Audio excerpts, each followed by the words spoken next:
Hello and welcome Reds to Anfield Index, the latest episode of Matchday Live, episode number 8 anyway, this season in the Champions League anyway, as we look to conclude what has been a largely successful campaign for the Reds in European competition this season. Reds, of course, it's going to be like the absolute footballing equivalent of the Royal Rumble this evening as well. There's going to be teams in the top 8, teams in the top 18 as well. It's going to be a lot of change, and hopefully it's not a lot of change here at Anfield this evening anyway, Reds, that Liverpool get all 3 points, get our way into the top 8 positions as well, and finish ideally maybe 3rd or 4th. That would be fantastic indeed, of course. The highest Liverpool can finish tonight, barring an absolute calamity at Real Madrid anyway. They're plus 11 on goals to Liverpool's plus 16 as well. Obviously, both Real Madrid and Liverpool, both 3rd and 4th respectively, are both on 15 points. So, yeah, Bayern and obviously Arsenal already top place 1 and 2. Arsenal with 21 points. Obviously, Bayern with 18 points, and Bayern's goal difference is 13 as well. So, Reds, yeah, how are we? Hope you're well. If you haven't already done so, make sure you do drop a like, share, and a subscribe to Anfield Index. If it's the first time tuning in, there's got plenty of shows on the horizon across the board on every single podcast as well. This evening's schedule, if you're not regular anyway, obviously you've got the post-match Raw. Trev and Dave and the lads will be unpacking, not obviously the European game tonight for the Reds, but in terms of just a little analysis on the general, hopefully, qualification for the top 8 and just the lads' general thoughts on how well this campaign has gone in Europe so far. So make sure you do tune into that. If you are a pro subscriber, you'll be able to listen to that straight away, of course, on AnfieldIndex.com. If you are in the Discord and you are a pro subscriber, you'll be able to listen to that in the sound studio, and you can pose any questions and answers to the lads as well. So get involved with that, Reds. I'll be covering for Lou this evening as well. He's gone the game, so you're stuck with me for another next 3-4 hours. Unlucky for some, but I'm going to be enjoying it, and I can't wait to see all your comments as well, Reds. But yeah, it's I'm looking forward to it. The European competition. It always has been certainly Liverpool's saving grace, in especially over the last 20 years, of course. The Istanbul magical moments under Rafa Benitez, Jurgen Klopp, that great final as well. And yeah, I think hopefully it will be the saving grace for Liverpool's season this year. In respect to Arne Slot, of course, the Premier League, we know how poor it has certainly been. But in terms of European competition, we're a different animal, really. And I didn't quite chat. Obviously, you've probably analysed every single word Arne Slot has done. A lot of yous, and certainly for me, I need to stop watching and listening to the press conferences as well. I enjoy listening to them, but yeah, some of the stuff Arne, for me personally, it doesn't help himself really in that respect, and certain. Yeah, he's just given the press too much to very much get at, really. But I suppose the press are there to ask the important questions that us fans can't quite get the answers to anyway. I think if a lot of us fans asked a couple of questions, I think we'd be barred anyway from asking any questions anyway. Probably where's the signings for the January window. But Arne is not the sporting director. He's the head coach, and he's the most important task in hand for him is getting Liverpool back to winning games of football and being consistent. We know the run Liverpool were on prior to the defeat against Bournemouth. Chat, have we recovered from that game? I certainly haven't. I'm still absolutely fuming. I know you will be, and hopefully the players will be tonight as well, in terms of reacting in the right manner. That's certainly what the most important thing. You want to be reacting in a positive way in terms of getting Liverpool in the top 8 as well, but there's going to be plenty of games. Newcastle United against Paris Saint-Germain, Napoli versus Chelsea, Frankfurt at home against Tottenham Hotspur as well, City versus Galatasaray, and Benfica versus Real Madrid as well. So there's so many big games. Yeah, and there's so many big implications on a lot of European sides, of course. Ideally, Liverpool finish in a top 8 position. We do not want to be playing another 2 games added onto an already grueling European and Premier League and just domestic schedule as well for the Reds. So a top 8 is a big priority for the Reds this evening. Hopefully we can just certainly get it done and get Liverpool all 3 points tonight, and then we can kind of relax until, like, obviously February, March time as well, when we go into the latter stages of the competition as well, and we can kind of relax and hopefully have our fingers crossed that a couple of the big teams do get knocked out, like they did last year as well, in the next phase of the group qualification. So, and especially when you go into the last 16 as well, if you've been living under a rock from last year's qualification, Liverpool play our second leg at home at Anfield as well, in the last 16 tie. So that's the bit of an advantage, really. But especially when you're a football club like Liverpool, Anfield is always going to be an advantage, especially, most importantly, in a European competition as well. The power of Anfield is loads of magical. It's in Anfield folklore, really, and teams do fear in European competition, certainly not in the Premier League. Teams have rocked up to Anfield and absolutely battered us on some occasions.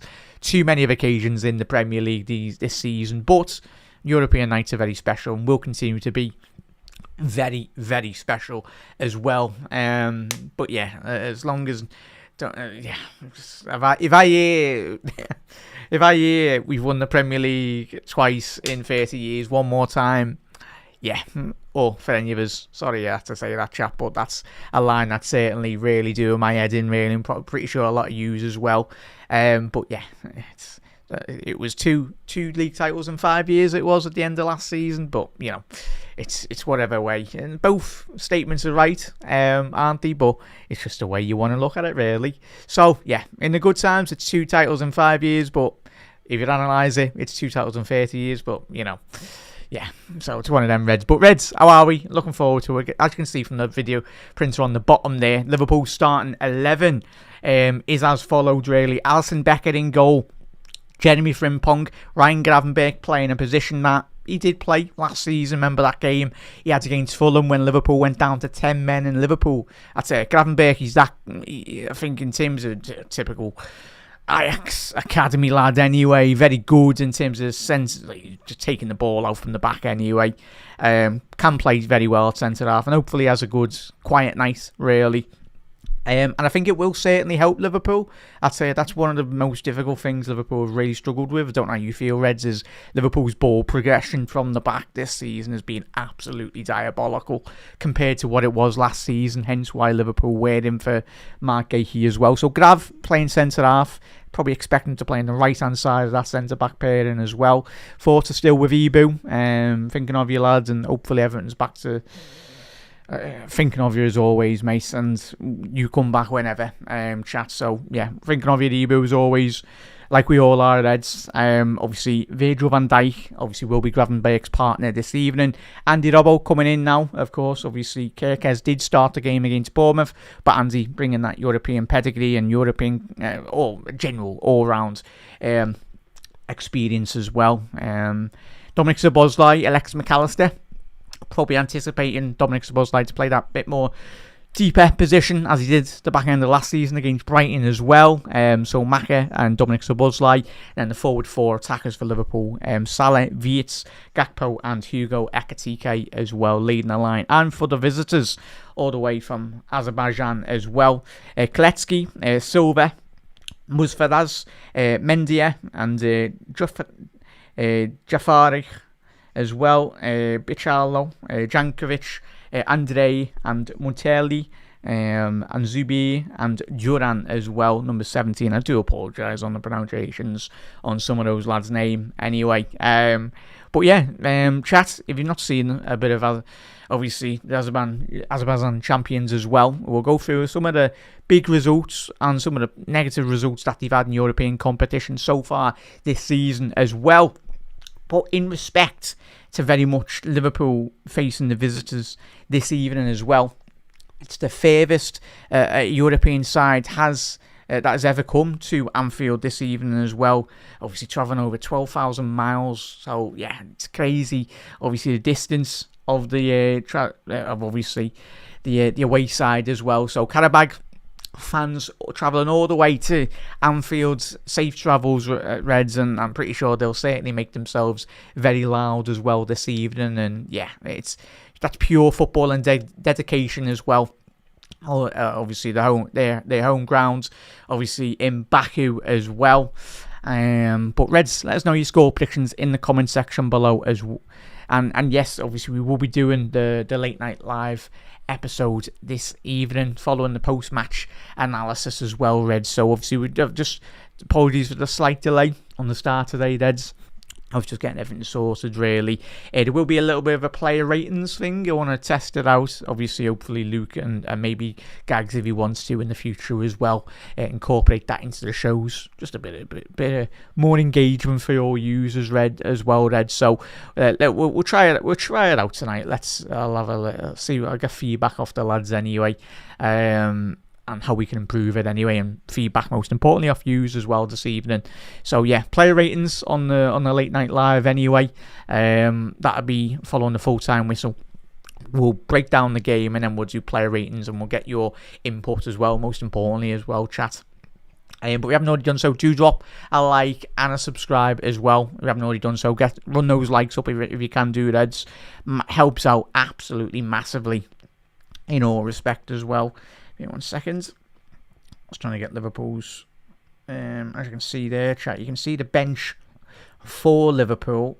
1 second there now.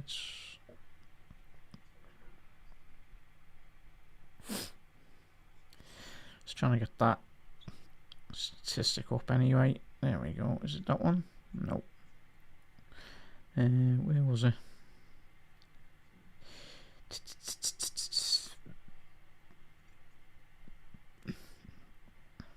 Apologies, chat. Trying to get the. I did save it. In terms of the hosts, but yeah, you've travelled a very long way, chat. Anyway, and hopefully you don't get all 3 points as well. But they're going to be coming to Anfield, arriving with they are a team. If anyone's not seen much of them, bit of analysis that I've done over the last couple of weeks, and certainly tonight as well. A little bit of preparation anyway in terms of the style of play. A team that love to. Obviously, in terms of the domestic league, obviously do find themselves second in their division anyway. But they are a side that domestically love to dominate the football. Second in the Azerbaijan league anyway. But in terms of what their style of play, ideally European. When you obviously in the league, like to dominate the ball, very patient, very ball possession heavy side.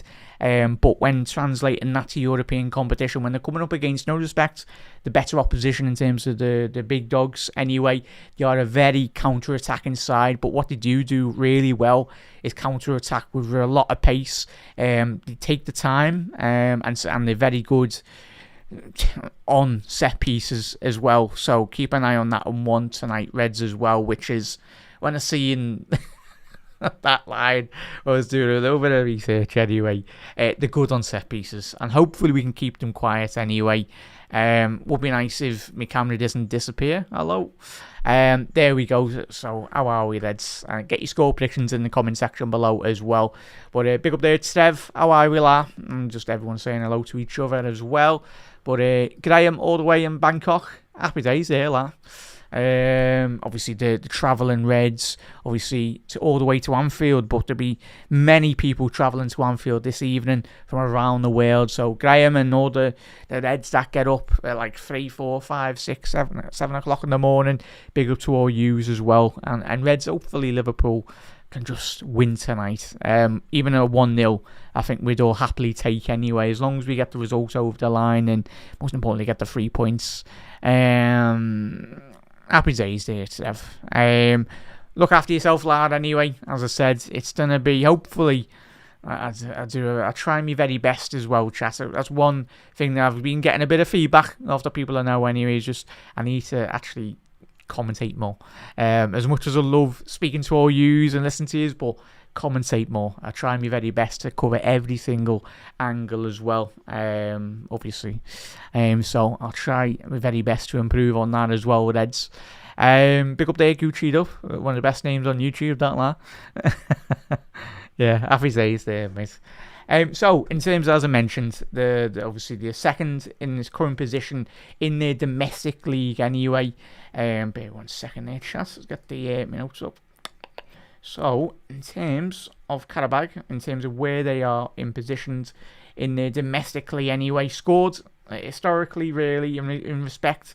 Domestic terms, obviously won 11, drawn 3, lost 3 as well. Scored 32 in the domestic league, only conceded 12. Obviously the team Sabah, who were top above them, just by 4 points anyway. There's only 12 leagues in the Azerbaijan league anyway, but that doesn't mean good or bad. Obviously the quality, and I know it's obviously the quality. Well, the quality in the Premier League at the minute, we can all agree, has gone back 20 years really in respect to the style of play. Who was it? Was it Gordon yesterday or today when I was in he spoke to obviously the French press about the very much the standard of the Premier League. He was just saying, and Gordon was spot on, like we've all said, especially on the watch-longs, and when Liverpool fans in general, when we've analysed this season, is that, and Gordon just hinting and bang on the money, really, just saying that it's the Premier League and the differences really from European competition. Teams like to play football in Europe, he said,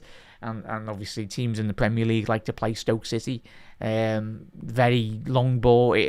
We've gone back 20 years in terms of the overall quality in the Premier League. I don't think the league will be happy, Reds. I don't think we are.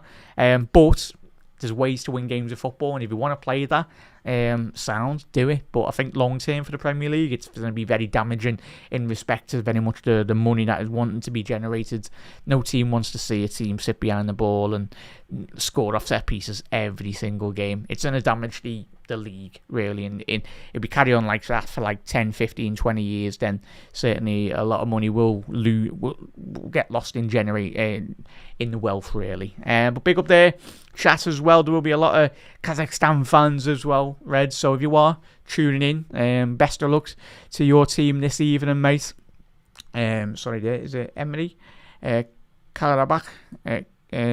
Big up there, is it Emin, hope you're well, bud. Good to see a lot of Kazakhstan fans in here as well.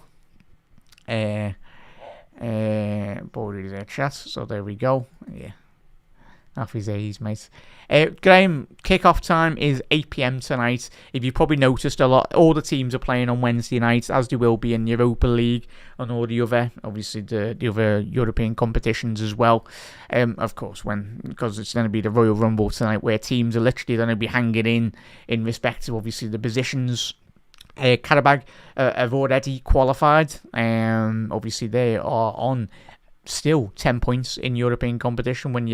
I know we spoke about the quality in general in terms of the Premier League, but I think did beat that Real Madrid side. Was it the year before last anyway? So they have got some very good results over the last couple of seasons as well.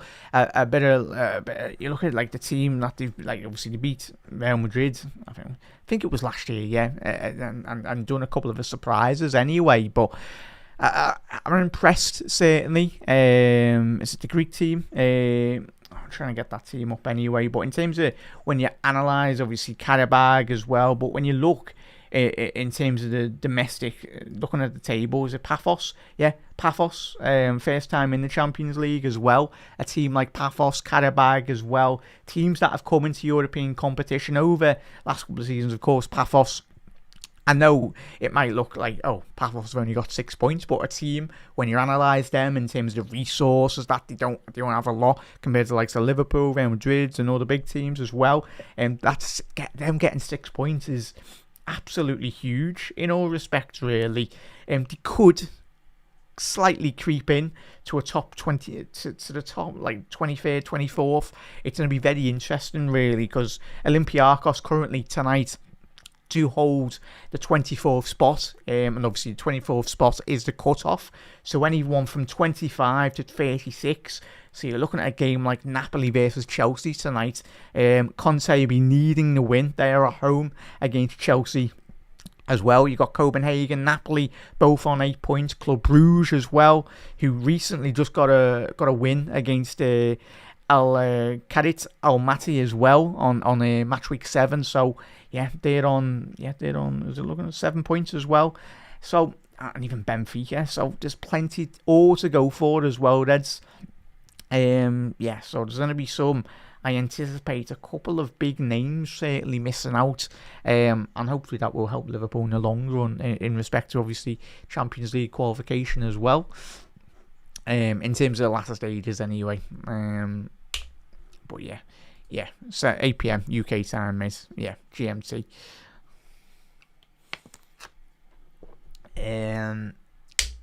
Big up there, chat. Might be 1 second.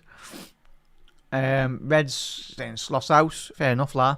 There'll be plenty. Obviously, I've been engaging a lot of social media, like as have a lot of Liverpool fans over the last couple of weeks as well. And I can understand, Reds, why that's your opinion, bud. Obviously, me and Gags, when we done the Forest post-match analysis show, I said I was at the time then, and the football, I was Sloss out after that Forest game, and I am pro Slot sorting it out, but at the end of the day, for any, not just Slot, but for any manager really, if they can't get us out of this bad run of form this season, it's really poor in all respect. But I think the one thing Liverpool do and will is certainly the football club, and I think a lot of Liverpool fans out there as well, we're all pro Arne sort it out, mate.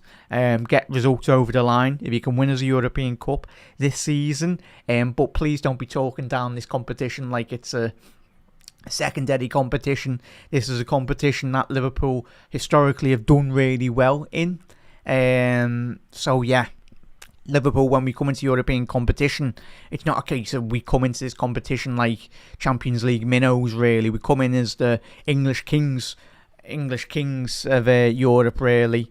6 European Cups for a reason. Obviously, Real Madrid, of course, rivals like to go, oh yeah, you got beat by Real Madrid. But if there's one team that you not that you don't mind getting beat, but if there's one team that you're going to keep on getting beat by, is certainly the most successful team in this competition as well. It's not like we've been getting beat by Tottenham, is it? Shout out to Tottenham, nice one for that European Cup. So yeah, it's the way we approach this competition should be with the intention of winning it. We should be able to win this competition with the amount of quality in this squad, in this football club as well, and include the dugout as well. The players that can come off the bench, just as you can see there, Kieran Morrison is on the bench this evening alongside Rio Engamua. So there's quality this season. The sad point for a lot of Liverpool fans, and certainly me, is I can't believe, like all of us, we're sitting at home, or if you go on the ground, or if you're travelling away watching Liverpool, shaking their head going, mad that we haven't at least brought one player into the football club, really. But right now, look, really, certainly on the back of the injuries, possibly, and injuries will happen in the next couple of weeks and a couple of months as well. And you don't want to be, obviously, Ryan Gravenberch. We've got Ryan Gravenberch playing centre half. Of course, you can't anticipate an injury like Leone suffered, but you've got to pre-plan. You've got to be planning, and certainly a football club like Liverpool should be 10 steps ahead of not just European clubs, but certainly in the Premier League as well. We shouldn't be having to. We had it with Henderson, we had it with Fabinho, both playing centre half, and then we went out and got 2 centre halves that we never heard of, really. Obviously, Ozan Kabak, and obviously Ben Davis, from, was it Preston or wherever we got him? And yeah, I tell you, it's mad. It is absolutely mad, really. We're not saying spend 90 million on every single player. What we're saying is just have adequate depth in every single area of the football club as well. Not that hard. Yes, no fella. How are we, Tom? How are we, bud? When Klopp won this, yeah, and big up there, bud. Obviously, love your little profile image. The good old Bob there, the absolute legend. Tommy saying, don't know, and Klopp won the league, exactly the same thing. Gap and injuries done us up, just like this season as well. But I think certainly, Tommy, I think you can very much concur with it, or agree or disagree with me, mate. But I think all of us, Tommy, if Klopp had a couple more extra players, not mean like a whole extra squad, but maybe 3, 4, 50, 40 million pound players, or just added quality as well, where there were certain seasons where we were literally 1 or 2 top players away from being a lot more consistent and maybe winning that extra couple trophies along the way as well.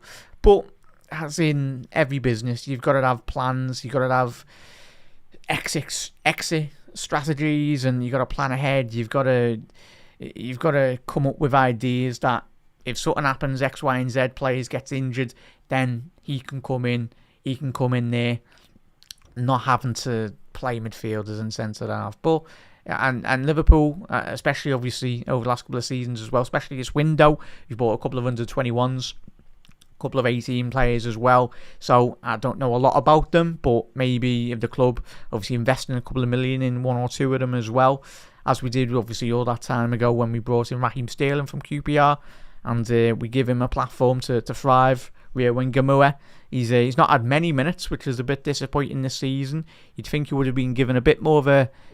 Obviously, he's been given a platform against Newcastle as well, done really well.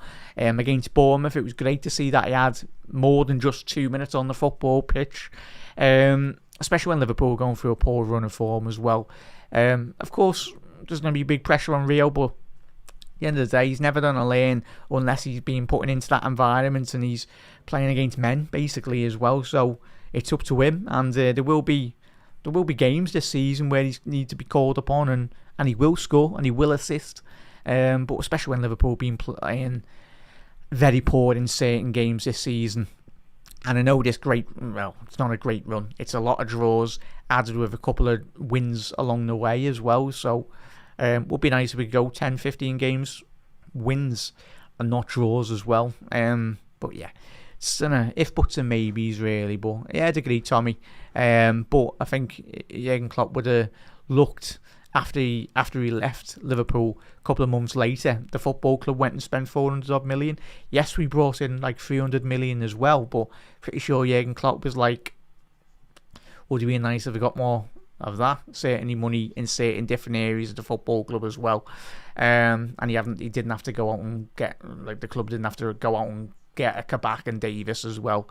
Went and out, got there and spent 30-40 million on a more senior figure. And but it's, as we know, we're just fans anyway. We don't know what happens behind the football club as well. But a lot to go as well, and a lot to be positive as well, Reds. Big up there, this though. Big up Jack as well. Still, we did not sign it. Yeah, obviously, sorry there, bud. Just coming up with the comments as well. Literally what I was just saying, mate. Always reactive, always better planning on. I haven't watched it. I haven't watched The Apprentice in absolutely ages. Yeah. Is it any good now? Anyway. The good fella. Happy days. Tonight, if not, then slots.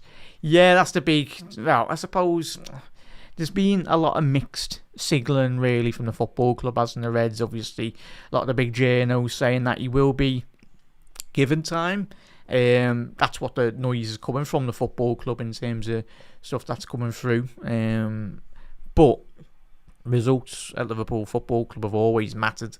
Just every year, one league title in 30 years. Yes, it's factual, but it was two league titles in 5 years last season as well. So, yeah. Big up there, chat as well. Big up there as well. Shout out. Big up there, Zach. Yeah, big up there, La. He's a fan of Anfield Index as well. Happy days there, La. Everyone's welcome. Absolute legends. But Reds, as I said, it's going to be very, very interesting. Bear 1 second there. Try to quickly get the... Can I get the...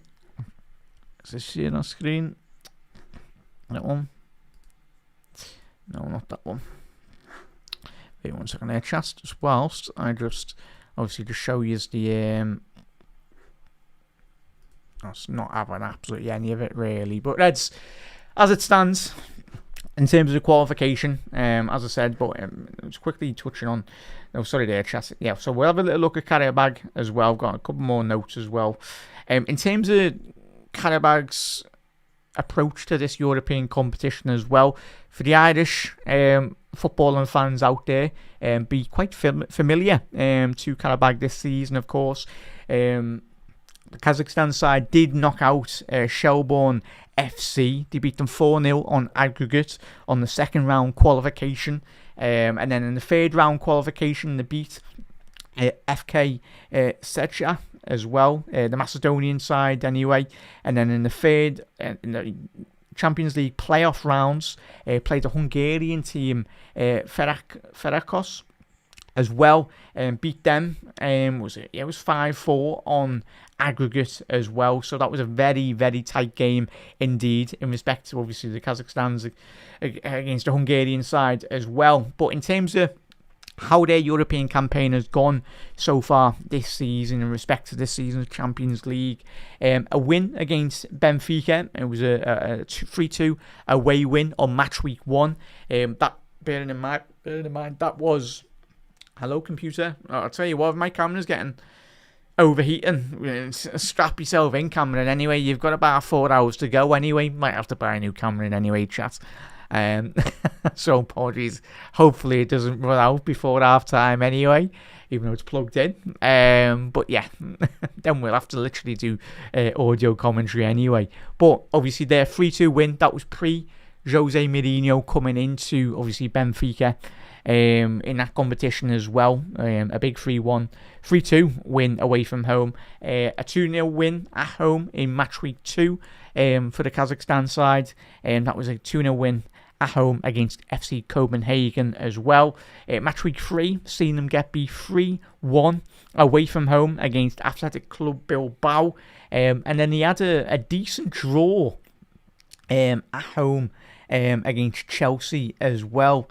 So fair enough. Obviously Chelsea struggling in a 2-2 draw. I find that mad how Chelsea didn't beat them anyway. But we'll find out tonight how Liverpool do get on tonight. And I tell you, chat, we've got to be very careful. And I do expect Qarabağ to score past Liverpool. Like, it seems like every single side Liverpool have come in up against, obviously got battered by PSV Eindhoven a couple of months ago anyway, didn't we, Red? So it's a game that we certainly can't forget. But in terms of the visitors as well, so that draw against Chelsea on match week 4 as well, and then 2 back-to-back losses against Napoli, a 2-0 loss to Napoli, a 4-2 loss to Ajax, and then just recently on match week 7, a 3-2 win against German side Eintracht Frankfurt as well. So yeah, it's going to be a very difficult game, because looking at those results, they like to score a lot of goals. A lot of the games that they've played domestically and in European competition as well, they tend to score an average around, let's get the stats up as well, around two goals a game really. So yeah, hopefully Liverpool can put in a performance tonight. But if we do concede, we've certainly got to get a load of goals tonight, because they certainly do bring that quality on the counter-attack as well. Buying space as well. Big up there, bud. Buying space, we posted this. I think that means big up there, bud. Obviously big in Germany as well. Isaac or Ekatike. Zach, it is Hugo Ekatike this evening, mate. Hugo Ekatike is leading the line, as you can see on the video printer on the bottom there, chat. But for anyone just tuning in, we'll quickly go through the starting 11 as well, for any of the Reds tuning in, or any Kazakhstan fans as well from Qarabağ. Give me 1 second there, chat. Let's get the points here. I'll go through the bench as well. So in terms of the home sides, Alisson Becker in goal. The back line, Jeremy Frimpong, Ryan Gravenberch, Virgil van Dijk, Andy Robbo, Dominic Szoboszlai, Alexis McAllister as well, Salah, Florian Wirtz, Gakpo, and Hugo Ekatike as well. On the bench for the Reds this evening, bit more of a better, stronger side anyway. You've obviously got your 2 goalkeepers, which is standard practice for European competition. You've got Woodman, Mamadashvili, Nalo, Milos Kerkez, Trainioni, Endo, Chiesa, and Kieran Morrison, and Rio Ingemua as well. It's not above the realms of possibility, Reds, in all honesty, mate. I think done a little bit of watched a couple of the game clips as well today, and yeah, it's a counter-attacking side, very counter-attacking based side in European competition. That is, of course, domestically do hold a lot more better possession, which is always interesting when you do compare and contrast certain teams when you go from domestic football into European competition as well. Bit similar when Liverpool play at home at Anfield. Liverpool's difficulty in terms of breaking sides down, low block sides. But Reds, chat, would be nice if we can keep a clean sheet, but anything's possible when you're playing Ryan Gravenberch centre half. But Ryan done a tremendous job last season against one of my standout performers for Gravenberch last year was that game against Fulham when we went down to 10 men. But typical Dutch lads in terms of ball possession, what he can do, and I do think Liverpool will improve in respect to our ball progression, bringing the ball out from the back, and especially in a number 6 position as well. I do think having Dominic Szoboszlai in that more central position of the football pitch as well, that's certainly that injection of a bit more pace anyway, that ability to try and win that ball back as quickly as we possibly can. I think it will certainly, don't be surprised if you do see an upturn in terms of Liverpool's ability to actually start passing the ball. A lot of that will very much be, for me personally, will be dictated by Ryan Gravenberch and Dominic Szoboszlai. Their link-up play is very crucial that happens as well. Hugo Ekitike coming back into the starting 11 as well, Reds. Obviously, the game against Bournemouth, we were very surprised that he didn't start, but obviously there's a lot of Liverpool players currently. Obviously, Simon Brundish and obviously the Under Pressure lads. If you haven't been listening to their podcast, make sure you are. If you're new to Anfield Index, check out obviously the flagship programming on Anfield Index as well. The Under Pressure lads take you through all the data, underlying data as well on Liverpool, and especially certainly the lot of the fitness analysis as well in respect to Liverpool's red zone players as well, where we do find them as well. So check that out on obviously Anfield Index on the Under Pressure podcast as well for all the latest. But there's certainly a lot of players in the Liverpool fitness red, which is understandable because there's been a lot of games really, and that's where you do analyse Liverpool when we're not buying 1 or 2 player at least. But whether it is a case of Liverpool not able to shift on 1 or 2 players, but we don't know. We're just fans anyway, certainly me as well. It's always difficult when you are trying to offload a player, but I suppose it's sometimes don't give out bigger contracts that are expected or needed really. But that's where Richard Hughes and the lads, certainly in the data department, do get paid big money to make the big decisions and bring players in and out of the football club as well. But if we don't bring anyone in January, there's no excuses going into the start of next season.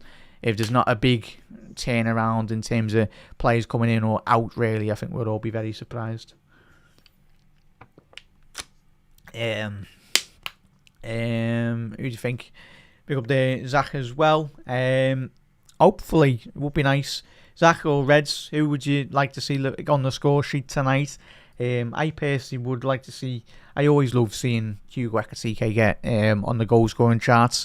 I think, chat, I don't know how you feel in terms of flow or Hugo Ekitike, but I think the more goals Ekitike does get, not that he's a lad that lacks confidence, he's a lad that thrives in the elite environment. I think since he's come from Frankfurt to Liverpool, really, he's really done really well, hasn't he, Reds? He's blowing my expectations out of the water. Probably, I don't know how you feel, Reds, a lot of yous. There's always that bit of trepidation when Liverpool do sign a big player as well. Can they manage the expectations? Can they impact from the get-go? I think as a young lad watching Fernando Torres, pretty sure if you grew up in the 70s and 80s watching Kenny and Keegan and the great legendary figures as well, but for me, I always remember just Torres, you either sink or swim when you come to a big football club. Some players do take a bit more longer. I think we've seen that with Milos Kerkez as well. He grew into the shape at Liverpool, but obviously he's been in and out in terms of team selection. But similar with Andy Robbo, when he first joined Liverpool, he had to bide his time. He waited, and then he was Andy Robbo doing amazingly, and he made that left back berth his own. And it's up to Milos now to get that shirt back off Robbo tonight or the season and go forward. But Chad's telling you, don't be surprised if Robbo might sign a 2-year extension or something in that realms anyway. I hope he does, because I think that you need that experience, you need that leadership, not just for that left back position in terms of giving Kerkez better competition, But in terms of what he means to the football club as well, be disappointed if he was to go to Spurs. But it's going to be one of them. But big up there Aristo as well. Qarabağ will come strong. I think it'll be the first time in history for 16 qualifications if they get the result as well. Yeah, first team. Wait 1 second there, chat. I got my notes. I think it was they were founded in 1951 as well. Obviously Qarabağ, where was it? Obviously their stadium in Baku. Obviously 30,000 as well. Wait 1 second. Where was it? I think I've seen. I did have it on one of my notes anyway, but yeah. But as you said there, Chas and Aristo was mentioned. The first time aside from Kazakhstan is very much qualified for European competition as well, and this is what I love about the Champions League. Of course, we're very fortunate we support a club like Liverpool in terms of helps us they win European competitions as well. But a team like Qarabağ, in terms of what it means for them, I mentioned Paphos as well. Teams at the lower end of the European, no disrespect to those teams as well. It's tremendous. It means a lot. But I think in terms of improving in their general quality as well, the amount of money this will generate for a club like Qarabağ in terms of if they can continue to qualify, of course. Obviously, as we mentioned, you went through 2-3 rounds of qualification to get into this season's Champions League. So the fact that they're in this position with 10 points already on the table, huge in respect. So, chat, don't write this side off, the opposition team. And I don't think any of us are, really. There's always big respect for any team that comes to Anfield as well. Because, as we've seen on the European journey as well. But depending on if results go for or against, obviously, we mentioned Napoli, Copenhagen, Club Brugge as well. If they win, they will be on 11 points anyway. So I think a point for Qarabağ. Hopefully that is not the case and Liverpool can get all 3 points. But if Qarabağ they'll be coming to Anfield needing a win. And I think if they get a win, of course, that will very much automatically qualify them for the next, obviously not top 8, but it certainly will get them straight into the thick of it, really, in terms of qualification for the latter rounds. So, yeah, it's going to be very interesting chat. Of course, we'll have a little look on our half-time, the standings, but as we approach 15 minutes to kick off, chat. Thoughts on coming into the game as well, Reds? 1 second there, chat. So in terms of the overall analysis in terms of European competition tonight, you've got Athletic Club Bilbao at home against Sporting. You've got Atletico Madrid against Bodo Glimt at home. Barcelona, who historically have always tended to do quite well in European competition, but this season they've been very, for me, when I've analysed them, seen certainly a lot of goals already. Very disappointing for their standards. I think we've seen last year the game against Inter Milan. That was one of the games for me, the European competition last year. Barca defensively an absolute shambles sometimes when you watch them, but in terms of that attacking prowess with Yamal and Rafinha, even Robert Lewandowski is later stages of his career, but certainly banging in the goals like he always has done, the Polish forward. But you look at Bayer Leverkusen, Villarreal.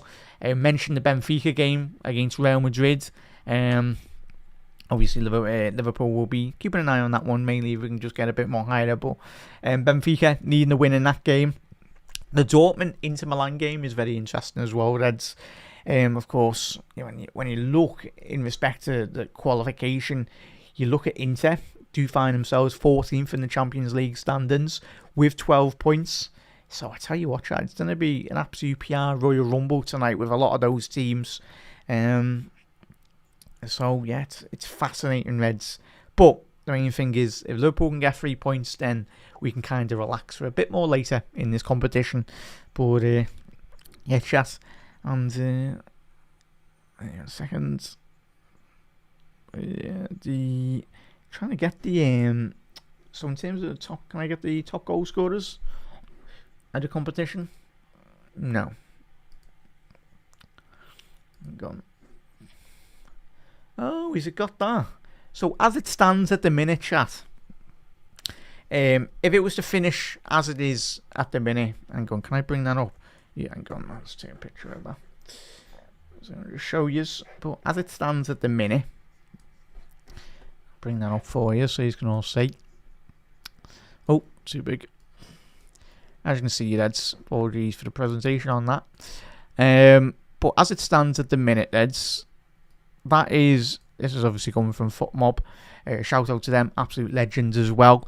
But as it stands, Liverpool, if it was to finish like this, Liverpool in the latter stages of the obviously last 16, potentially Liverpool could be looking, if it is to finish as it is in terms of all the standings, obviously Liverpool or Real Madrid could face up against obviously Atletico, Atalanta, Inter Milan, Olympique Marseille, and Bayer Leverkusen as well. So two teams, obviously Liverpool have already beaten Leverkusen this season in the competition. We got beat by Marseille. No, we didn't get beat. What am I chatting? Ridiculous result to get anyway against Marseille. Chat completely gone up my head. That's so poor by me. It feels like Liverpool, but yeah, no, we won 3-0. What am I chatting? Chat. There's been that many ups and down results. Liverpool beat already Marseille. Let's put my teeth back in. So Liverpool beat Marseille, beat Leverkusen. So you'd think, oh, maybe that'd be a decent result for Liverpool. We were to draw those two teams, but I'm having just flashbacks to Atalanta really, chat. I don't know how you feel, but certainly, obviously, Gasperini is no longer at Atalanta. He's obviously the head coach of Roma in the Serie A as well. So yeah, Inter, obviously Liverpool have beaten already Inter. So 3 of those teams Liverpool have beaten. Chat, thoughts on that, on the potential round to the final anyway. But there's a couple of interesting results there. I still find that mad if Liverpool finish in the top 4, top 5 already and we're coming up against that opposition. It's just, yeah, it's a bit mad anyway. But if Liverpool get drawn on the left or draw on the right anyway, as you can see, we can, depending on what side of the draw, it'll be very fascinating. But yeah, I'm excited, looking forward to that anyway. So that will be very much changing every single minute of tonight's game as well. But chat, get your score predictions in the comment section below as well. Qarabağ, mention that one. Favorite Liverpool player? Mine would be, great question there, La. I'd have to pick Steven Gerrard, of course, but the most non-obvious player. I used to love Daniel Agger. If there's one player, yeah. Favourite, because saying Gerrard or Salah is just the normal question, but if I had to pick, I love Daniel Agger. I made up because, well, I think he's ambassador at Liverpool, but it took a while for Danny Agger to be an ambassador, which I was very surprised at the football club, because that fella bleeded red, and obviously you never walk alone on his tattoos on his knuckles as well. But probably one of my favourite, him and Scale. I've got a bit of a soft spot for Martin Scale as well. I think done his job really. Obviously not on the calibre of Virgil van Dijk as well, but at the period in time, in terms of the difficulties Liverpool did go through in terms of difficult results on the pitch, but Martin Skrtel always used to leave everything on a football pitch, and he similar to Daniel Agger, he bleed red anyway, and he tried his very best, and yeah, it's so yeah, I'd say Daniel Agger, one of my favourite all-time players. Similar to Joel Matip. I think in terms of Premier League, in terms of quality, you'd have to look at, obviously, Daniel Agger was getting scouted by Barcelona all those years ago, didn't he? He turned down Barca, turned down Manchester City all those years ago anyway to stay at Liverpool. Just another poor decision. Rodgers got rid of it. But just says, well, just says a lot when Jurgen Klopp come into the football club and got the very best out of Bobby Firmino. He knew exactly where to play Bobby. Brendan Rodgers was playing him in a completely different position. But Chas, let us know. So yeah, Zach or Chas, get your favourite Liverpool player in there as well. Evening Jack was the day count. Yeah, so yeah. If it had 11 day counts, I think we certainly would have won many Liverpool trophies. Peter Crouch, Peter Crouch, yeah, he's a funny fella as well off the pitch. One of the most loved, not just Liverpool players, but football fans in general.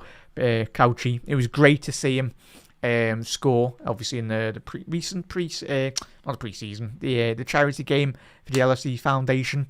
Hopefully he does a lot more Liverpool charity games because what a player he was. Very underrated, I felt. Peter Crouch, such a ridiculous, in a good way, a ridiculous touch for the big man. But yeah, what a player he was. Daniel Agger, Peter Crouch, and Dirk Kuyt as well.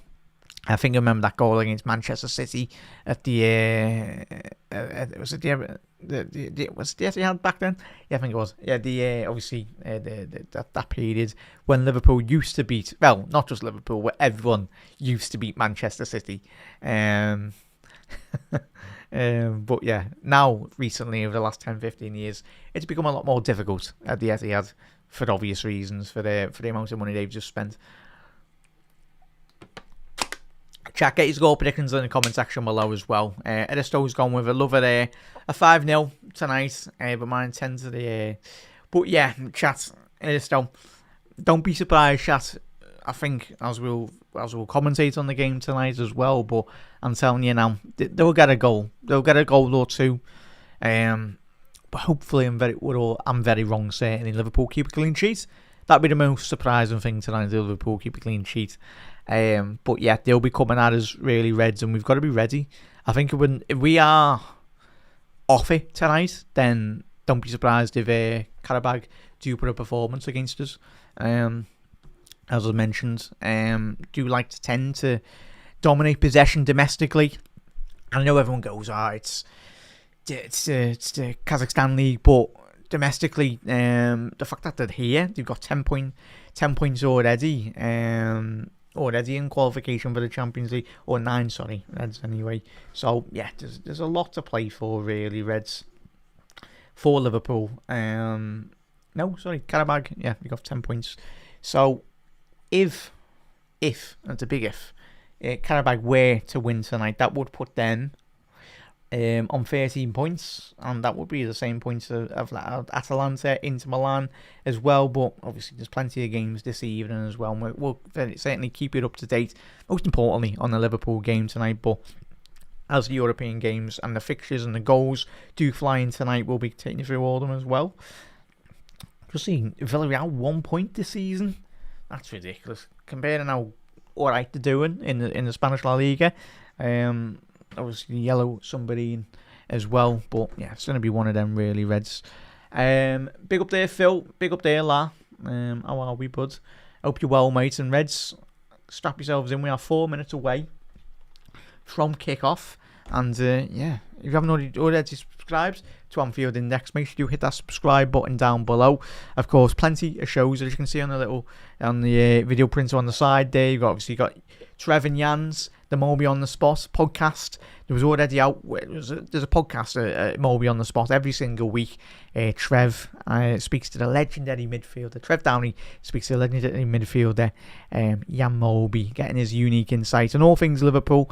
If you haven't seen this week's podcast, if you want to watch it at half-time, little snippets as well, or post-match, there's plenty to get stuck into on across the board on Anfield Index as well. Dr. Bart's Stat Pack, Stat Me Up, obviously with Dave Davis and Dr. Phil Barter as well. So Reds, first time tuning into Anfield Index, if you haven't already done so, hit that subscribe button down below as well. Plenty to get stuck into. You got Media Matters, that should be tomorrow as well, post-match with Dave Davis and David Lynch.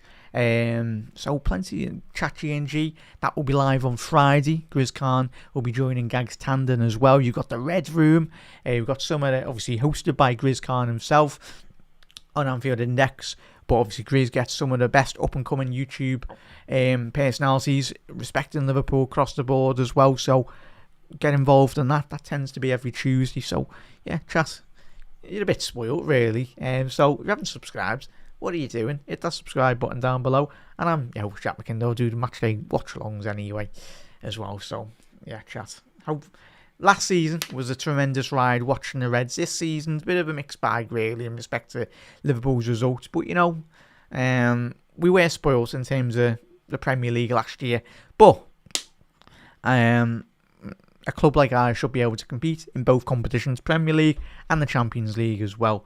But yeah, Reds, strap in. We are literally 2 minutes away from kick-off.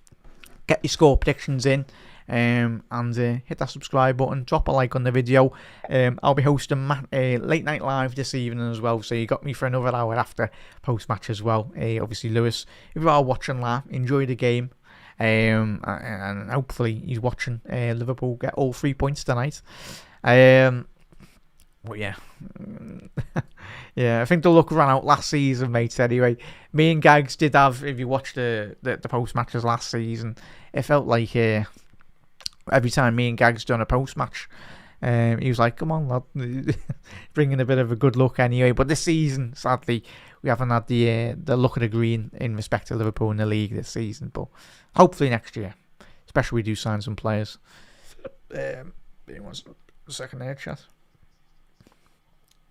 So Virgil van Dijk, obviously Qarabağ in the white kit this evening as well. But they are playing as a 4-2-3-1 setup as well, to Kazakhstan side. But 1 second. Try and get the. Is it Duran? 1 second there, chat. I got the top goal scorer for Qarabağ as well. 1 second. So yeah, Taral Bakramov as well. Domestically, he's their top goal scorer for Qarabağ. Emil Adai as well has got 3 goals, and Leonardo Andrei has got 3 goals as well in the league. That is most importantly as well, Reds, for the hosts. Chat. 1 second. Let me get but we are on the halfway line. Reds, strap yourselves in.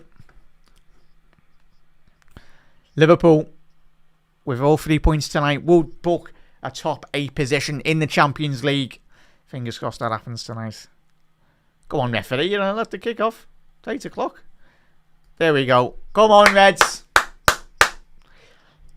Straight into them. Get a couple of goals. Nice early goals tonight. Big up there, Steve. Absolute legend, that. Mister's gone 2-1 to Qarabağ. But Reds.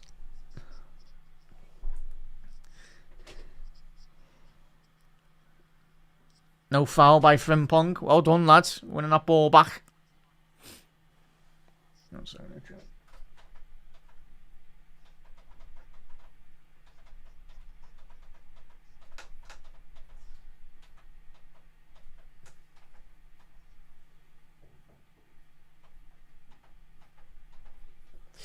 So in terms of Liverpool, for the first half, Reds, we are attacking the Annie Rose end.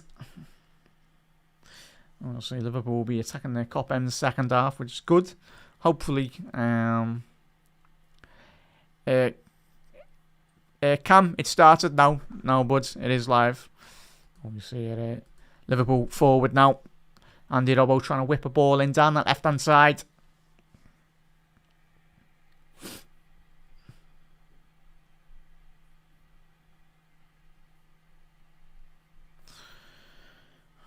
Liverpool, a couple of throw-ins down this left-hand side. Fair bit amount of good pressure in the opening stages for the Reds.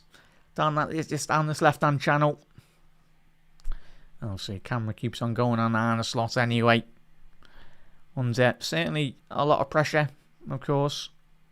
But I do feel he's dealt with all the noise and the outside noise the best he possibly can anyway. But if he wins games of football and starts winning games of football in a much more convincing manner, and you're having a laugh, and Jeremy Frimpong's gone down here injured. But as we said, Reds, Frimpong, literally one of those players that's in the red zone probably. And literally, Frimpong, but no surprise, Reds, he's literally played too much games. Hopefully everything's okay. He just went down straight away. It's his hamstring. It looks like it's his hamstring, Reds. It's just silly. Straight away. Endo's coming on with 2 minutes in. Just, yeah, done his hamstring. Why is he carried on running there, Frimpong? Fair play for the Qarabağ players. Literally, they didn't have to kick it out. They kicked it out because it was a very promising attack there.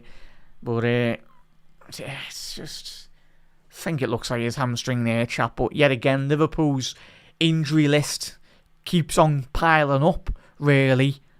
But as we said, it's obviously, but this was bound to happen, considering the inconsistent nature of Liverpool's right-hand side of our defence. So now we're going to have to, so hopefully Frimpong's not out again, but that's 3 hamstring injuries already this season for Jeremy Frimpong. Unlucky lad. But his injury record in the Bundesliga was really good in terms of not many injuries, but the physicality, the demands of Premier League football. Looks like it's catching up to him very quickly, but disappointed as well. But that's a big concern again, Reds. Liverpool's right-hand side of our defence. We can't for another 12 months keep on getting our right-backs injured. But it's all about the overload of certain positions and forcing players to play above the means, really, in respect to the fitness levels. But another injury to add to Liverpool's tally there. So Liverpool got a bit of a makeshift back right-hand side of our defence. Just quickly checking there, Reds. Yeah. Oh, Endo's playing right back. Qarabağ going forward here. Inside the penalty area, Silva. So yeah, Endo looks like he's playing right back here, chat. Oh, he's there, Reds. Let's quickly get that in.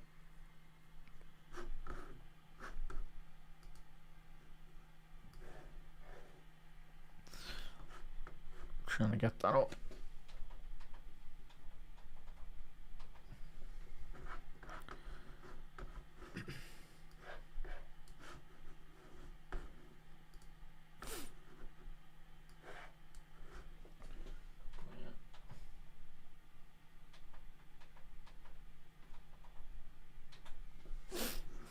But yeah, Endo playing right back here, chat. Liverpool top end of the pitch. Florian Wirtz! Go on, Gakpo! McAllister! Good block by Qarabağ. Great sustained bit of pressure by Liverpool there. Liverpool, for the first time so far, 5 minutes into the game, trying to swarm the away side. And the Kop certainly does quickly react to that as well. Liverpool got to be careful, certainly on the counter-attack. Apologies there, chat. Let's quickly change that. So you are tuning in for the first time tonight. Liverpool have already been forced to make a change to our back line. And obviously, looks like Jeremy Frimpong, looks like he's done his hamstring. So that, depending on the severity of that hamstring, probably will be 2-3 weeks, or a bit longer anyway. But yeah, it's just disappointing, really, Reds. So Endo's come on to play down that right-hand side. Surely going to be a foul by Endo. It will be, but referee said play on. There's a good switch for Qarabağ down this right-hand side. Andrade. Leonardo. Zubir.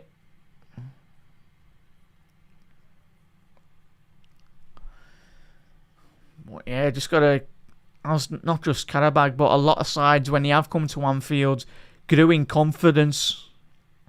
So it's just so important that Liverpool, they don't rest for any moments in this game, because if they do, then certainly inviting too much pressure really on Liverpool's backline. Qarabağ, ball into the middle, great interception. Can Hugo Ekitike? It was a great interception by Robbo. Did play a very good ball in onto the edge of the box, but sadly Hugo Ekitike couldn't quite latch onto it. Liverpool recycling possession down the left hand side. Come on, Cozy, you need more from your lad there if you can. Far too passive. Tell you what, that's too easy, that, for Qarabağ. Far too easy. Going down the left-hand channel here now. But not the first time we've seen. I tell you what, chat, we're giving them too much time on the ball. Too much time, Reds. I know it's only 8 minutes in anyway, but it's just giving them the confidence. McAllister. Duran. Shot on target there. First shot on target for the visitors. And that was just far too easy from the halfway line. Yeah, Gravenberg playing him on side, but... So yeah, good early warning signs from the visitors.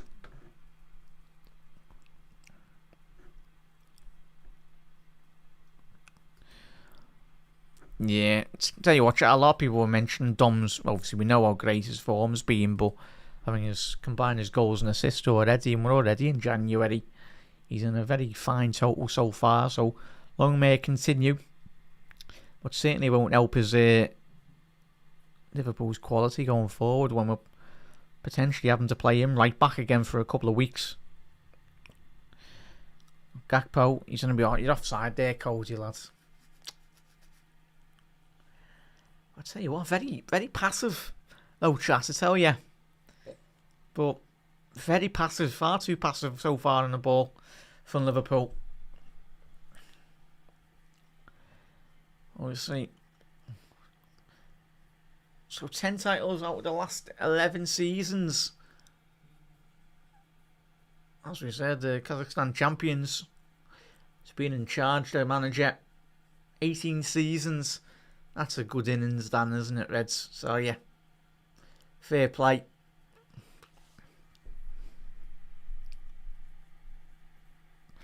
Well, fair play to the Kazakhstan Qarabağ fans. Travelling all the way from Kazakhstan.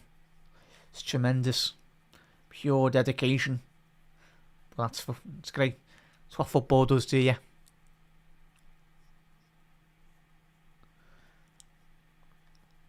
The lifebeat of every football club, the fans.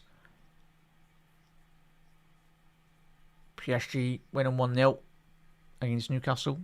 Vitinha. Dominic Szoboszlai with a foul there, just over the halfway line there for the visitors. There'll be certainly, it was Medina, done really well, carried that 20 yards. But City 1-0 up against Galatasaray. But chat, thoughts on the yeah, overplayed, that's Rev. It was, mate. Already. Yeah, 2 minutes in. It is so, it will be Endo. Endo's playing right back, mate.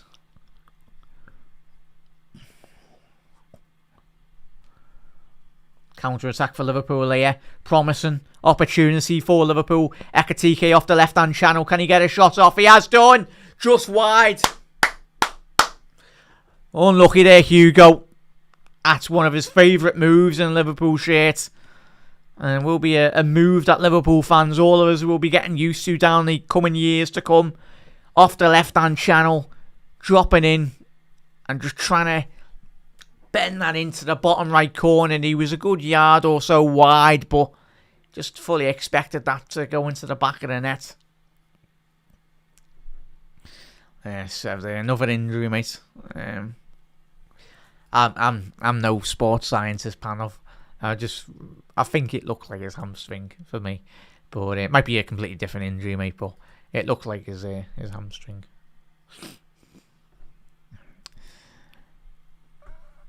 Yeah. He will get his chances, mate. Especially we need the lads off the bench this season. Especially if we're not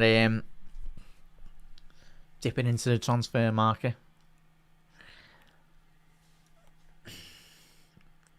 But 12 minutes in, chat. Tell ya, Qarabağ. So far, so good. Liverpool not the greatest start. Salah, ball over the top. Oh, Cody Gakpo, what a ball that is by Salah. Millimetres away from making that 1-0. Would have been interesting to see a second replay on that if Gakpo would have been onside. Oh, he would have been. I think if that was in the back of the net, he would have been at least a millimetre off. But tell you what, Salah, he's got eyes in the back of his head. The Egyptian. He can just pick out any player on a football pitch in red. I'll tell you what, he done really well, Cody. Just couldn't quite hold his run there. But Salah, so good in that position, isn't he? But yeah, is it 1-0 Haaland?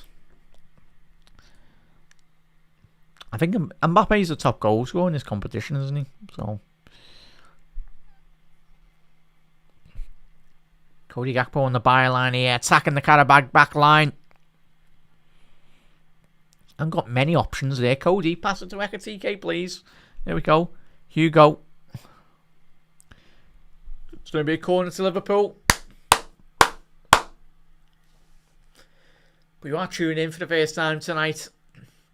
Obviously, the visitors will be quite happy, I'd say, with the first 40 minutes. Of course, nearly approaching the quarter of the hour mark anyway. Haven't conceded. But obviously, Jeremy Frimpong has gone off injured as well, chat. So, another injury to add on to the list that we've so far had this year. Liverpool from a corner.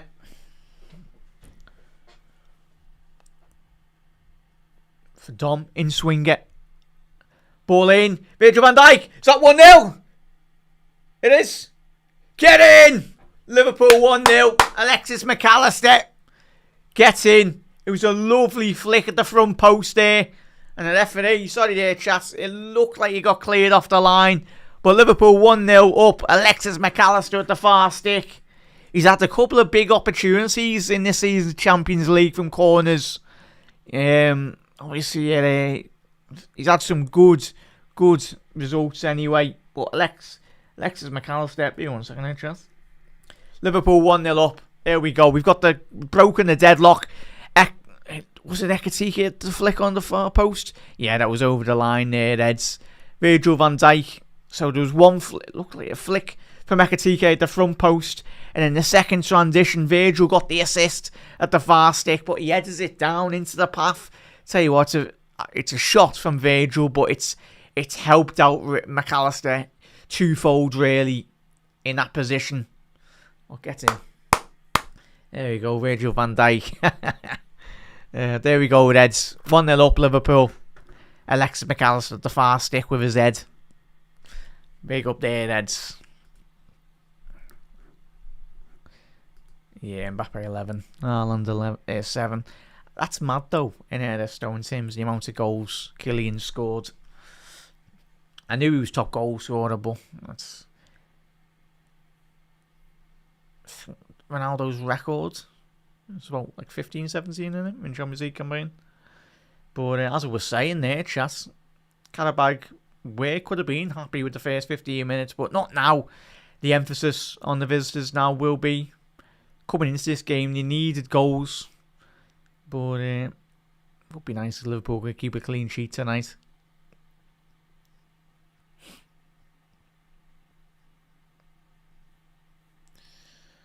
But certainly so far, Reds. Nice little early goal. Macher. Tell you. Does get on the end of some headers though, chat, doesn't he? Obviously, what is he? 5'8", 5'10", and he, Alexis. Not the tallest of players, but typical South American, gets in there, puts his head in the difficult positions as well, and certainly does take a bad old kicking, really, especially this season. Some of the challenges we've seen, Maka. There we go, Maka. But it's interesting, McAllister's playing a bit more of a deeper role tonight. Obviously with Gravenberch playing behind him. Obviously Dom's playing a bit more the advanced number 6 anyway. But as I said, chat, Liverpool's ball progression should be better when you're playing him when you're playing Gravenberch centre half. But long term, it's not where we want to be playing him, is it, Reds? But you've just got that vision from a centre back position as well, from Gravenberch, to analyse the pitch ahead of him.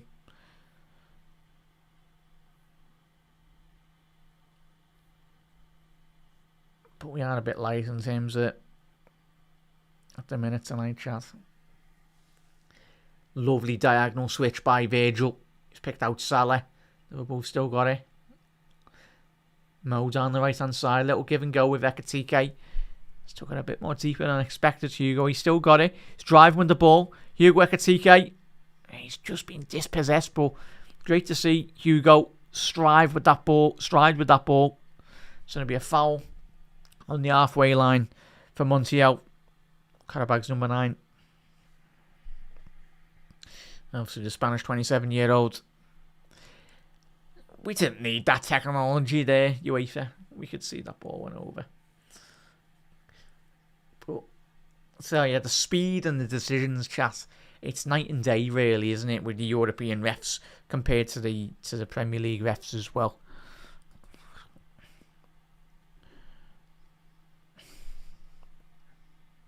Nice one there, Mark. A nice one, everyone, for tuning in. As I said, Reds. As always, any suggestions, do let us know anyway. On the watch-alongs, if you want to see something more different, bit more variations as well. Always looking to improve it. About down the left-hand side here now. Florian Wirtz. Gakpo's come a bit more too central there. And at least he's given the passing option for Flo. Ball over the top, asking too much. It's collected by a kind of a goalkeeper.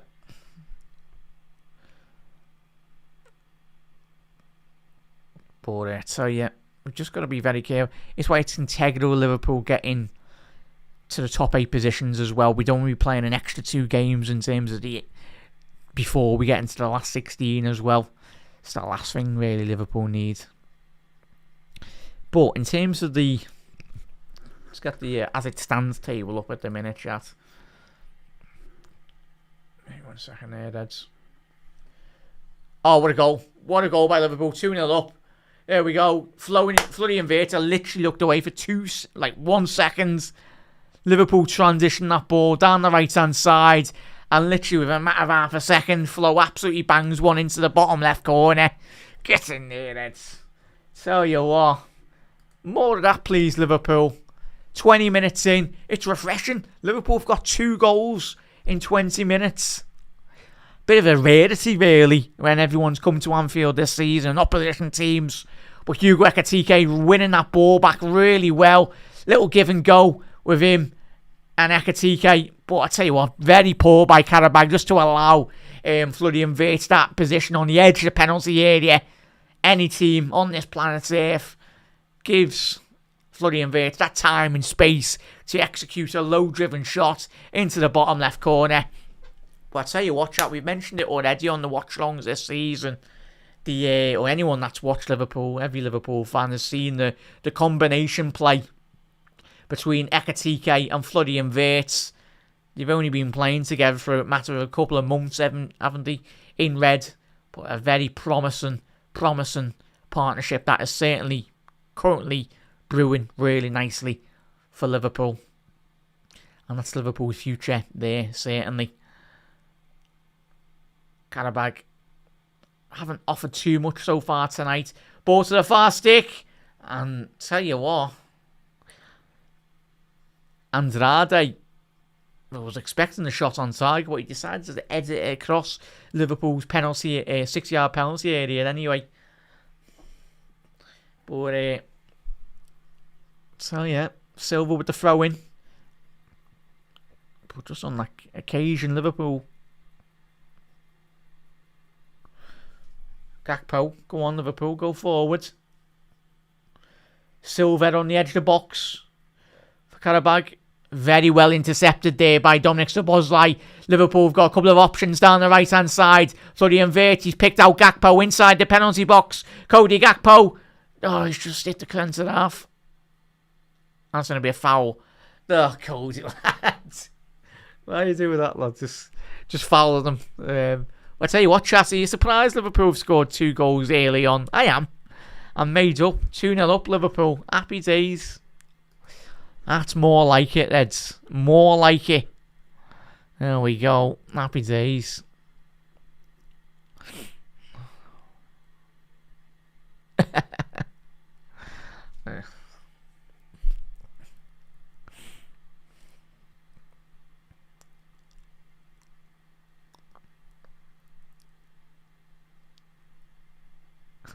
Tell you what, chat, some of you have got some very creative names on YouTube. Some very creative names. Chat, if you haven't already done so, do drop a like on the video as well. If you are new to Anfield Index, hit that subscribe button down below. Of course, if you are tuning in for the first time, you're being out and about in work or whatnot, listening to the commentary, Liverpool, we're 1-0 up, courtesy of Alex McAllister. Header in the opening 10 minutes of the game. And Liverpool on the 20th minute mark. Florian Wirtz on the 21st minute. A strike from the edge of the penalty area, putting the hosts Liverpool 2-0 up as well. And it's just great to watch a game in Liverpool where we're 2-0 up in the first 24 minutes. It's a bit of a rarity watching Liverpool this season. But I think in terms of the anxiety for not just me, but for a lot of yous out there watching or listening as well, it just makes games a bit more easier. And certainly for the players tonight as well, it forces the opposition team tonight, in that being Qarabağ, to be a bit more 20-30 yards higher up the pitch. And that just leaves space in behind for Liverpool to exploit. Is that going to be a penalty? I think it might be, that'll be getting checked. But I tell you what, Ryan Gravenberch, Liverpool on a counter-attack here. Mohamed Salah, referee said play on. Salah enters the edge of the penalty area. Cody, lad, what are you doing? And that'll be getting checked. It's a goal kick for Qarabağ. But I felt that on first analysis, that might have been a penalty. I tell you what, he goes through. I think it's Duran. But Liverpool at the top end of the counter-attack there. Salah. Would be nice if we could see what the referee's doing. So, no VAR check. But yeah, interesting call. But thankfully Liverpool didn't give away a penalty there.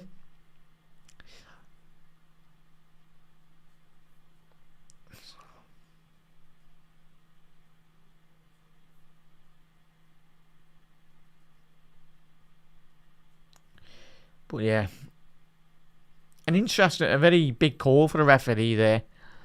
Obviously, Gravenberch straight through the I think it was Jordan anyway.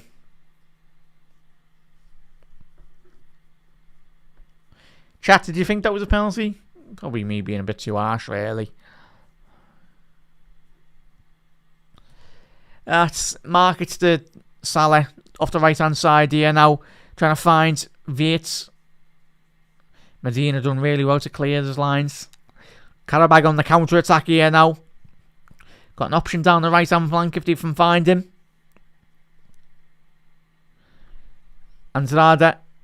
Montiel. Andrade. On the edge of the box. Duran. Bit of an overhit pass there for the visitors. And Liverpool win the ball back here now. But quickly touching on that one, Mark. It's just mainly due to the... Unless we're playing at an Atletico Madrid or an Arsenal in European competition. Historically, as is Qarabağ, teams like to play a lot more better football, don't they? Gakpo shot on target. Keeper's comfortable save for the goalie. But yeah, we're playing up against some of the best, the majority of the best teams in Europe, the best teams in European competition. Respectfully, a lot of these clubs, even Qarabağ they are a team that have historically dominated the Kazakhstan league. 10 out of the 11 league titles over the last 11 years have been won by them, so it's not really in their DNA in regards to just sitting behind the ball.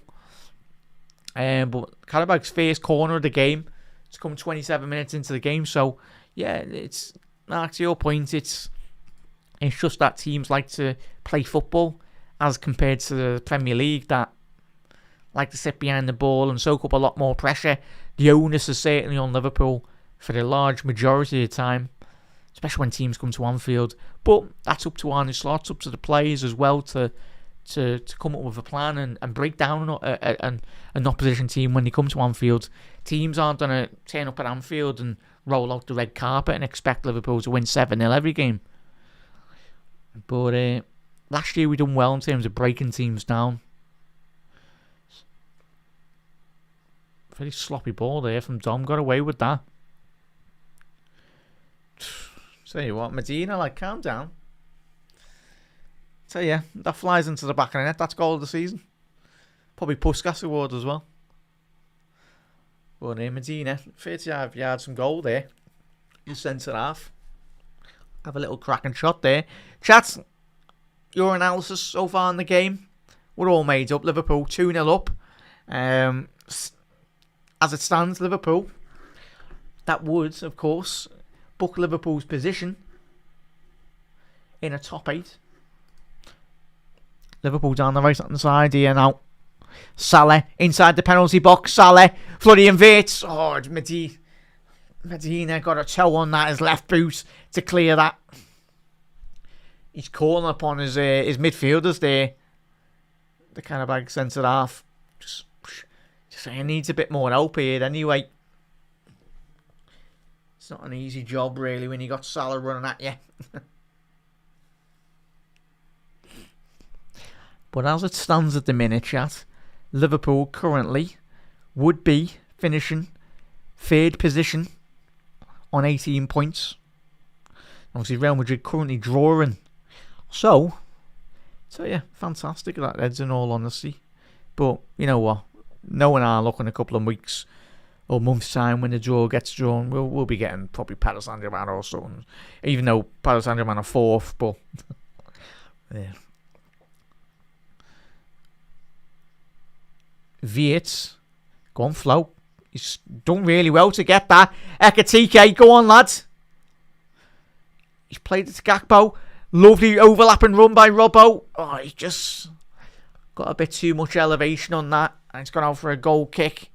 But half an hour gone here, Edson. Liverpool 2-0 up. Alexis McAllister getting the first one. And Florian Wirtz getting the second. Refreshing to see our midfielders actually get on the goal scoring charts anyway. Seems like an eternity for this season. That Szoboszlai has always been the one that's been contributing every single week, either getting a goal or an assist, especially in the Champions League competition as well.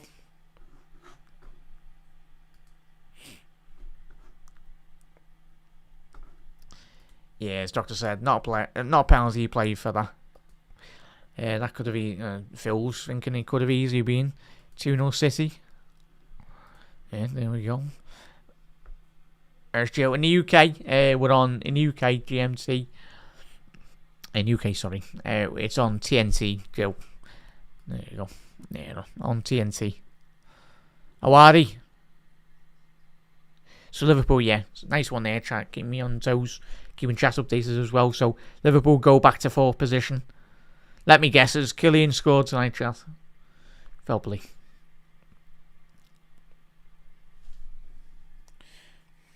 There, Liverpool go back to 4th position. Goalkeeper, come on Ali, well done, collected. Yeah, it could have been, mate. Yeah. Oh yeah, in the UK, Jill, it's we're on TNT. Yeah, so in the UK. Obviously, I don't know where the other channels for anyone around the world. But in the UK, we're on TNT number 2. So a top 8. Say that's some top 8 there. City have squeaked in there as it stands. They squeak in 7th. Tell you what, Inter Milan still drawing. They're 12th. Montiel, clear by Virgil van Dijk. Yeah, Trev. Mbappe. There we go.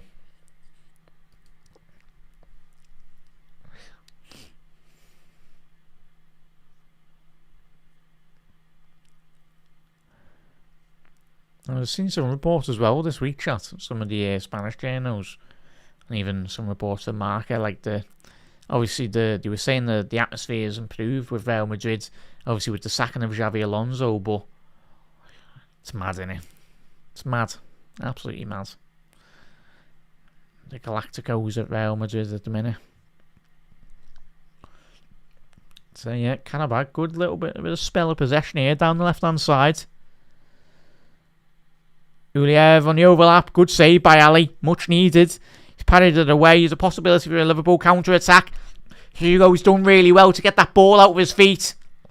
Oh no, couldn't quite find Cody Gakpo there, but on the counter-attack, Liverpool looking very, very lively. More like our old selves, really, on the counter-attack. Virgil. That's better, Virgil. That's what you should have done against Bournemouth, and being honest, big man. Just see the ball out.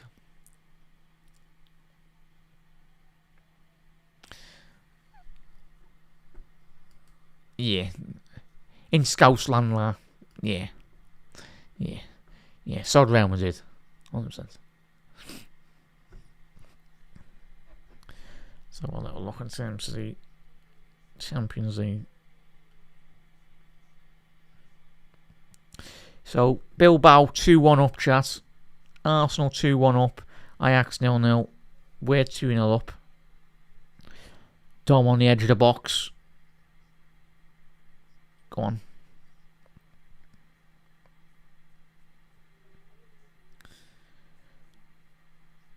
Salah, it will give and go there. Rebecca TK needs a couple of options there. Go on, Enzo, lads. Salah. Endo's popped up there on the inside the penalty box. Robbo, shot over the bar. Tipped over. Oh, it looked like it got tipped over there. Camera angle very deceiving. Put Andy Robbo there, unleashing a fine old effort there on the edge of the box. Hit with a lot of might. Yeah, camera angle was very deceiving there. And we'll see. Looked like the goalie just got a little fingertips on that, but good 2-3 yards over the crossbar from Andy Robbo there, Reds. Looks like there's an injury from Qarabağ.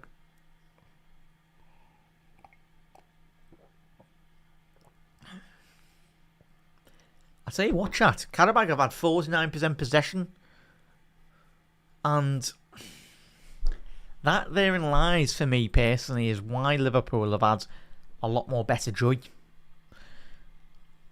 Because at this moment in time, Liverpool tend this season, when we've all seen, Liverpool have north of like 60-70% possession in Anfield usually in the Premier League, and it's a lot more difficult for opposition teams to break down. But Salah, Szoboszlai should be 3-0 there, Reds. But look, a bit of a far more comfortable save for the goalkeeper than Dom's liking anyway.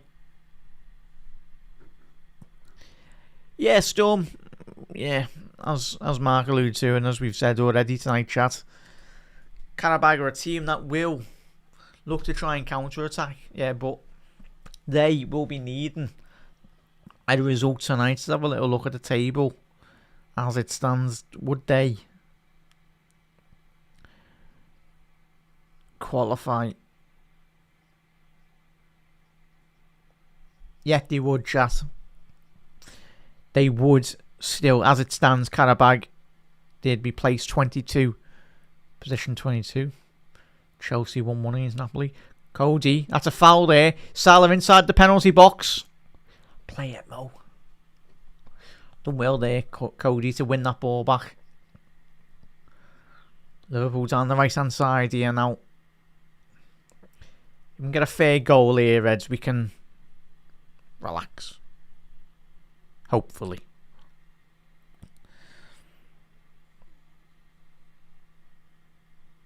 No, even Liverpool have been 3-0 up, and when we've been 2-0 up already, and not many times, but a couple of occasions this season where we've been 2-0 up and conceded 3 goals. But I told you, chat, from a build-up perspective, I know it's not ideal, but playing Dom in the base of the 6 and Gravenberg together when they're a lot more closer, in all honesty, Liverpool's progression with the ball has been much better. Florian Wirtz, I tell you what, if he somehow got his toe on that and bent that into the bottom right corner, wow. Liverpool won the ball back here. Szoboszlai just pinging off every centre half there. It's going to be a Liverpool corner here, attacking the Annie Road end. I tell you what, great play by Liverpool. And Dominic Szoboszlai trying to just wind up that right boot of his. Looks like one of the Qarabağ midfielders has gone down.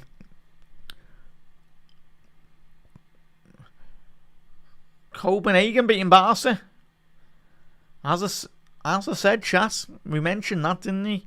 They've been shipping goals for fun, this Barca side, this season. Even in La Liga as well.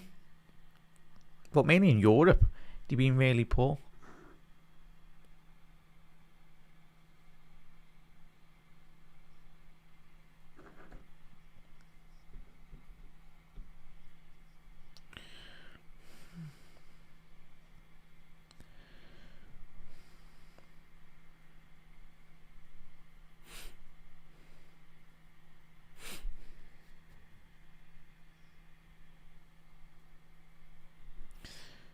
Szoboszlai, edge the box.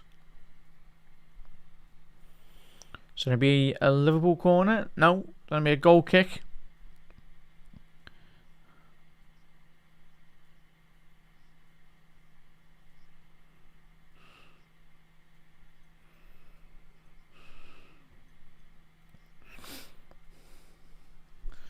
There we go, chat. Do like, share and subscribe as well. Yeah. So good with the ball at his feet.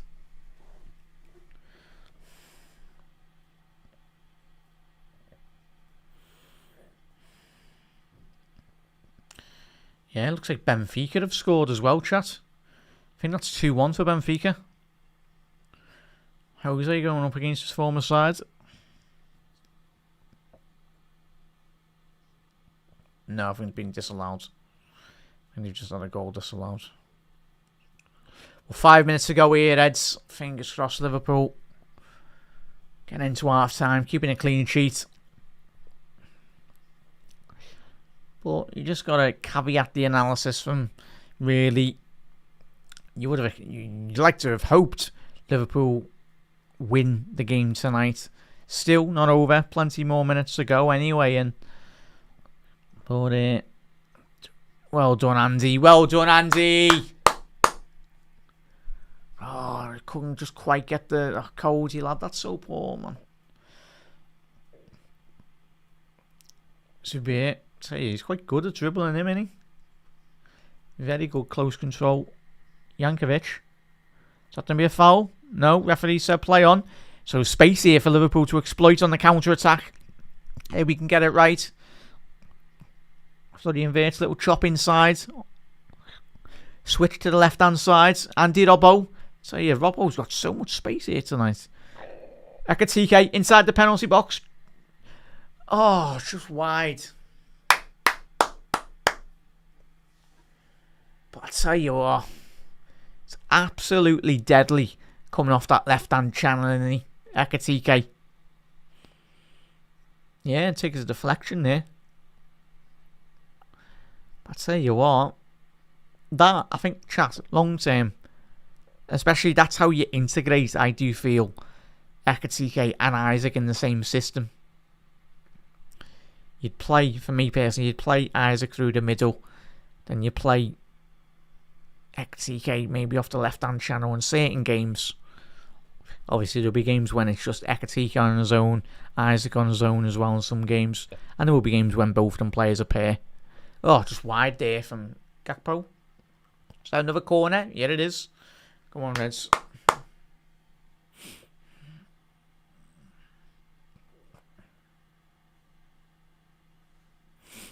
Lost that shot. Yeah.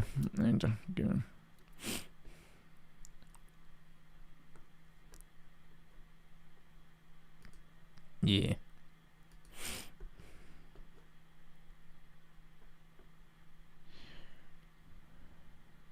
Yeah. They're doing off mark.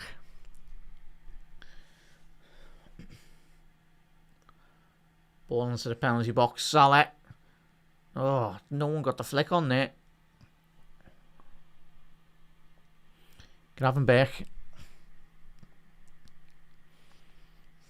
Salah off the right hand side.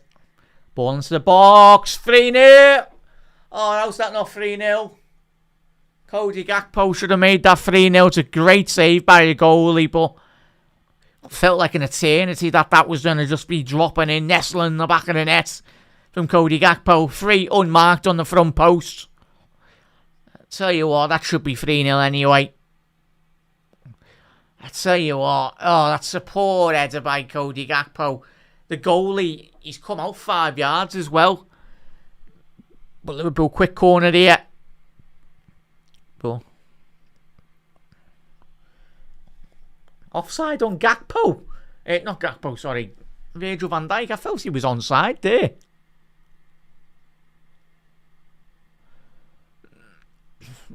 It's even Nanny Slot saying there. Raising his eyebrows. I think we're all, even everyone in the ground, very surprised with that decision. But tell you what, chat. The injuries we have suffered so far this season. Chelsea getting beat. Højlund. Chat, I'm telling you, Højlund's not a bad player. Well, I suppose anyone that goes to Manchester United turns into a bad player. He's an alright player. Not an amazing player, Højlund, but he gets your goals. Especially in the Serie A. Ball down the left. Good interception by Endo. Yes, he is playing right back, chat, because Jeremy Frimpong did pick up an injury in the first couple of minutes in the game.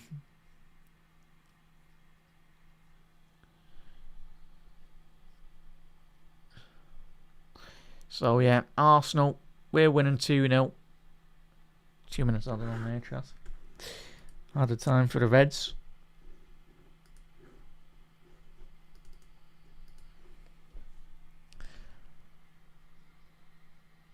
So Club Brugge are beating Marseille 2-0, chat. We spoke about their importance in winning tonight. It was imperative that they did win the Belgium side. That win will be massive in respect to them trying to creep into the last 24 places. Zubair has done really well there. The Qarabağ forward. Was a potential breakaway here for Liverpool. 2 minutes left on the clock. We played a minute of the 2 minutes allotted on time. Added time. Can't be just switching off here, Eds. Lock in now. Minute left to go. Don't be conceding something stupid. Seeing it. Andrade off the right hand channel there. Very surprised by the presence inside the penalty box for the visitors tonight. Watch me say that and they'll probably bang one in now. Guess the commentator. Always happens this season. The amount of times, chat, on the watch alongs that we've had this season on when we're doing it, I've said there's time for the opposition to score. Only have.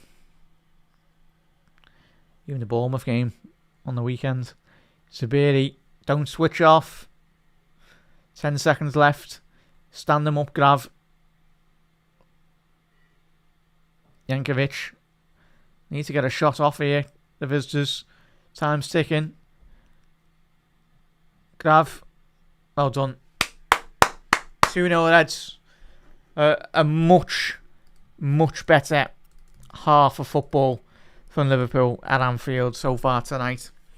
It's exactly what we ordered. We ordered a couple of goals tonight. Get top 8 position. That's all we're wanting tonight, as long as we get the 3 points. But I think the manner of the performance has been better. But you've got to caveat that with the no respect to the opposition. But it's not like we're playing a Real Madrid or Atletico Madrid as well. But there was still a very big job to be done here tonight. Goals from Florian Wirtz and goals from Alexis McAllister has put the Reds 2-0 up so far tonight. And as it stands at the minute, in respect to Champions League standings, Liverpool at half-time do find ourselves... Oh, we're back, yeah. We are back into third position, as obviously Real Madrid 1-1. Obviously, it looked like Benfica had scored a second, but I think that goal certainly was disallowed anyway. But as it stands, the teams in the top 8 positions of the Champions League, in terms of that won't be needing to play an extra round of qualification.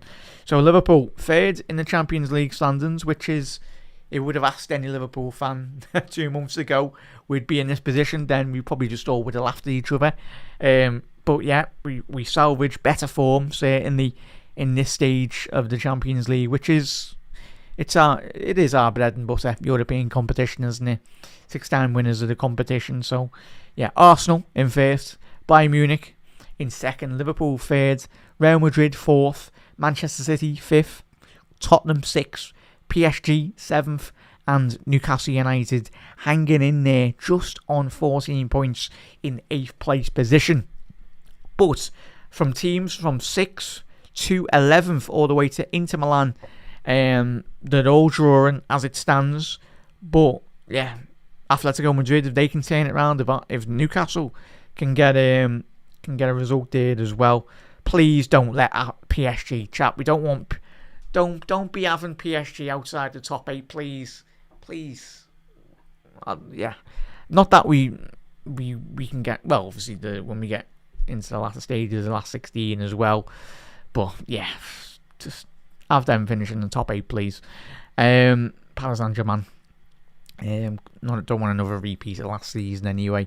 But from 9th to 24th, I'll quickly do it anyway. So you've got Atletico Madrid in 9th, Atalanta, then you've got Inter Milan, Chelsea, Barcelona, Sporting, Juve, Dortmund, Leverkusen, Bilbao, Napoli, Copenhagen, Galatasaray, Club Brugge, Qarabağ and Monaco, even though Qarabağ are 2-0 down here tonight. As it stands, looks like PSV, Marseille, what is it, Is that updated? Yeah, so PSV, Marseille, Benfica, Olympiacos, Polo Glint and Paphos and Union St. Gilloin are all missing out anyway, so a lot can change.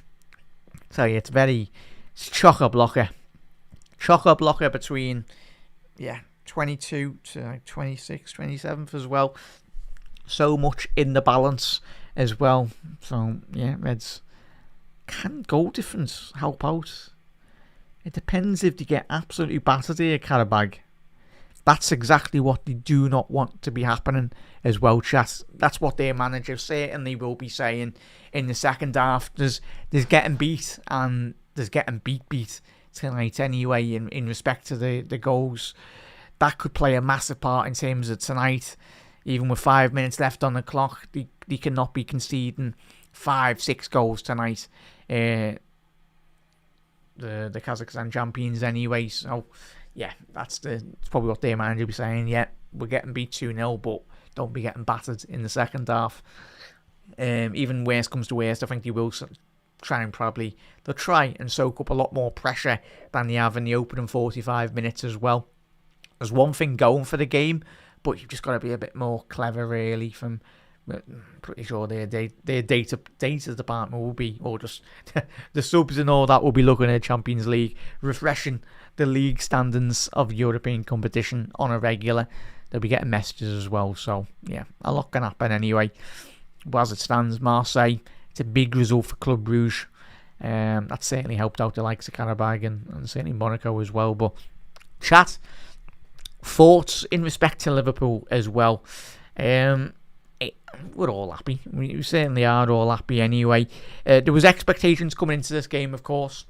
Liverpool being massive favourites for this game anyway. But we've been favourites in a lot of games this season, i.e. the PSV game as well, a couple of months ago, where we come into that game and we were deeply disappointed. And I think that result and a couple more results in the Premier League are always in the back of our minds, especially this season. You don't know what Liverpool will be turning up.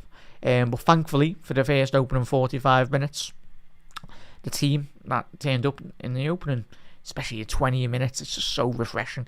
Chat, thoughts on your analysis on the opening 45, but for me, more of that Liverpool. I know it's not as easy when you've got a team like Qarabağ. They are going to be coming to Anfield looking for the results, looking for a couple of goals as well. They certainly do possess that threat. So defensively, Liverpool, they haven't offered too much, but Liverpool defensively have been much better than certainly what we've seen against the likes of Bournemouth as well. But in terms of statistically as well, speaking Reds, XG, it's absolutely through the roof tonight. Absolutely through the roof. Well, it's not through the roof, but it's much better than what we've had in the last couple of weeks as well. 1.50 expected XG to Qarabağ 0.15. Possession, the visitors have slightly just shaded it with 52% to Liverpool's 48%. And I think that is very much where Liverpool have found a lot more joy. And you've mentioned already tonight, chat, where you've got an opposition not sitting behind the ball. They've come to Anfield looking for goals. It has limited them. But they're not going to change their style of play. They were always coming to Anfield looking for a win, looking for at least a draw or whatnot. But yeah, total shots for Liverpool, 16 total shots compared to Qarabağ's 4. 5 shots on target to Liverpool's 1. But much better. Much more better. But getting that early goal, getting that advantage in the early game as well, it settled the players down, and most importantly, it settled the crowd down. And even all yous watching or listening to the game tonight around the world, in all the pubs or wherever you're watching the Reds, it's so huge when you can do that in the first 15-20 minutes of a game. And that's probably for me when I analyse Liverpool, especially this season, where we haven't done that enough, especially at home at Anfield as well. It just frees up a lot more space for the opposition teams when they're having to open up. They're having to push up a good 20-30 yards as well. When Liverpool are going 2-0 up, I'll tell you that, chat, going into the back end of the season, whatever happens anyway, we can start turning that tide really and start getting 2-3 goals up in the first half. It just opens up the whole complexion of the game against opposition teams as well. It's not as easy as well as just saying that, but if we can start doing that in the Premier League, then I think Liverpool will start having a lot more better joy really in respect to breaking down teams at Anfield as well. Big up there, Veni.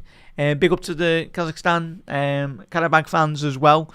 Absolute legends, obviously travelling all that way to Anfield as well. Big credit to them. Oh, Edisto, was it 2-1? Is it 2-1 for them? So that's a big result for them. Benfica, sorry there, chat. I'm guessing Benfica have scored. Oh, doctor, don't put it into the ether there, la. Because that's what I was panicking in terms of. I swear, if we get Palace on Japan again, yeah, please no. Yeah. Pick up there, as Steel Sheen saying, happy, but not getting too carried away, like with Marseille as well. 100%, mate. And as we said, you've got to caveat that with the analysis as well, haven't we? All of us. It's not being disrespectful of the opposition, but it's when you analyse the overall quality as well. But results are so important. I think building confidence, any form of confidence is always good, especially getting goals as well, especially for the forward lads, especially Florian Wirtz again, get another goal tonight. So huge in terms of building his confidence. But in terms of European competition, we've all seen the amount of man of the match trophies Flo's picked up. I think it was like the last 5 or 6 games, 7 games. Ridiculous in a good way. Amazing man of the match trophy hold. I'm pretty sure he won't have enough shelves at home. You might have to go to IKEA or other stores are available as well to build some more shelves to put all those man of the matches on, because I tell you, he's got many of them already this season. But yeah, he's done really well, especially in European competition. If Liverpool want to get to the latter stages of this competition, as we know, chat, not just for this season but for the future years to come as well, so he inverts in that creating attacking role, as we've already seen in the opening 47 minutes of this game. He's got a goal, of course, and he's got into some very promising positions.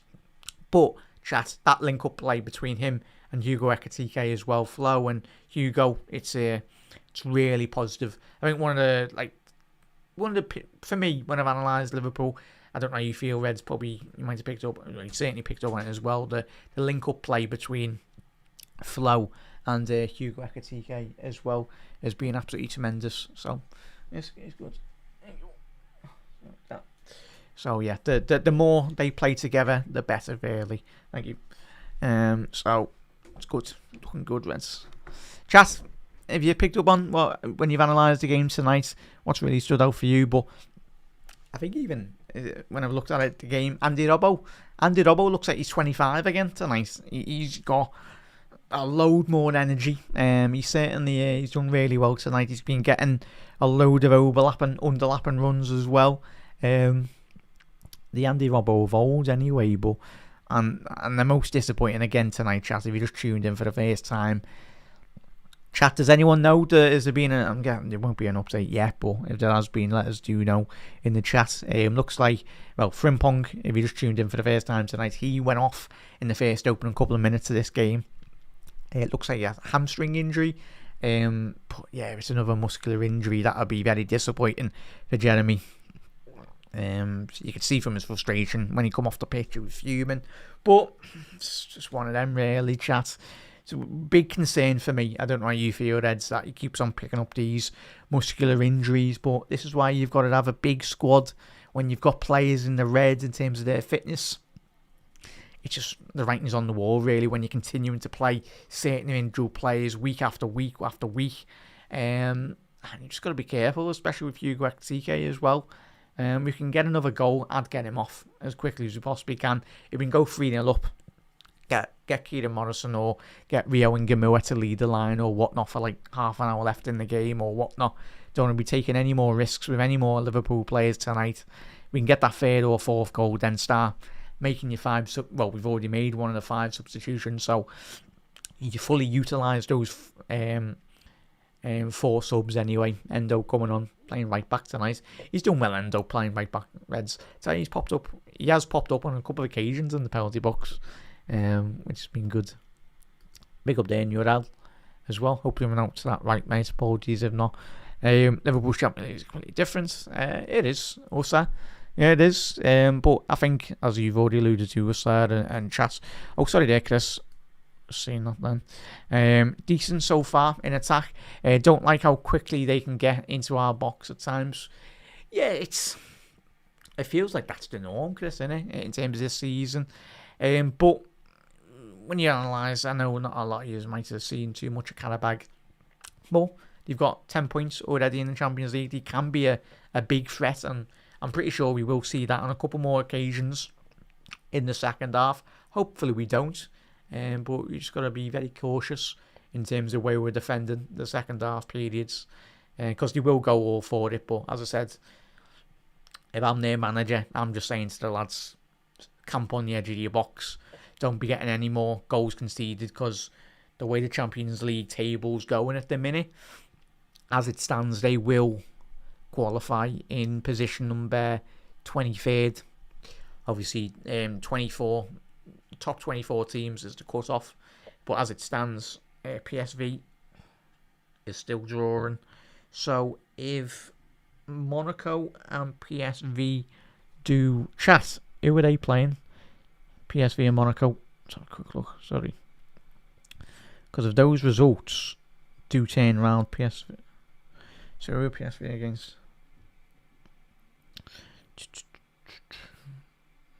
Oh, Bayern. Yeah. So, yeah, if they can be helped out, Qarabağ, PSV, maybe at Monaco are at home. So both of those games. So Monaco are at home against Juve, and PSV are at home against Bayern Munich. So wouldn't put it past PSV winning that game, chat. So yeah, especially to beat us this season. But it's going to be very fascinating viewing as a neutral when we're looking at the scores and the tables as well. But chat, we are approaching the second half. Let's hope we get a lot more goals as well. Qarabağ attacking the alley road, then Liverpool attacking the cop end. But hopefully we can get a couple more goals second half, chat, just to give us all a bit of confidence, and most importantly the players as well. Give the players the big old boost that they certainly do need after the very difficult last couple of weeks in terms of results. So any chance, still on the halfway line, and we are back underway for the second half. Come on, Reds. Let's get this game wrapped up. And please, no injuries.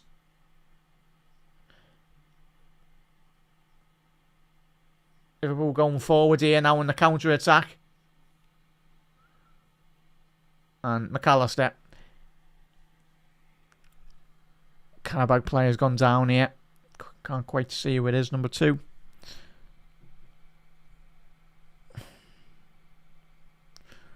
Yeah, it's just a coming together. No, it's when you look at the replays, but Virgil's not meant it.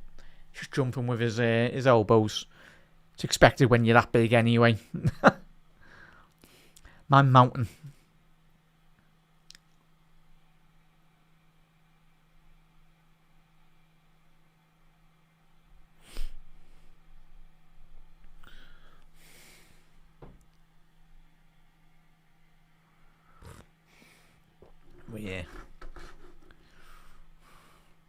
But yeah, 100% there, Chris.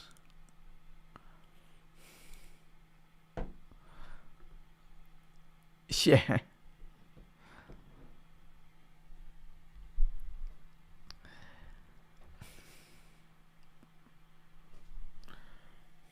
Yeah. It's very disappointing, chat. He has got explosive pace, obviously, Jeremy Frimpong, but as we've seen with many players, especially Fernando Torres, when his hamstrings started to go, Torres wasn't quite the player, was he? So hopefully that's not the case with Frimpong, but Gakpo ball into the penalty box. Medina away. So yeah, he's been one of their better players. Tottenham. Kolo Muani scoring past his former team. Salah! Oh, good defending by Medina there again.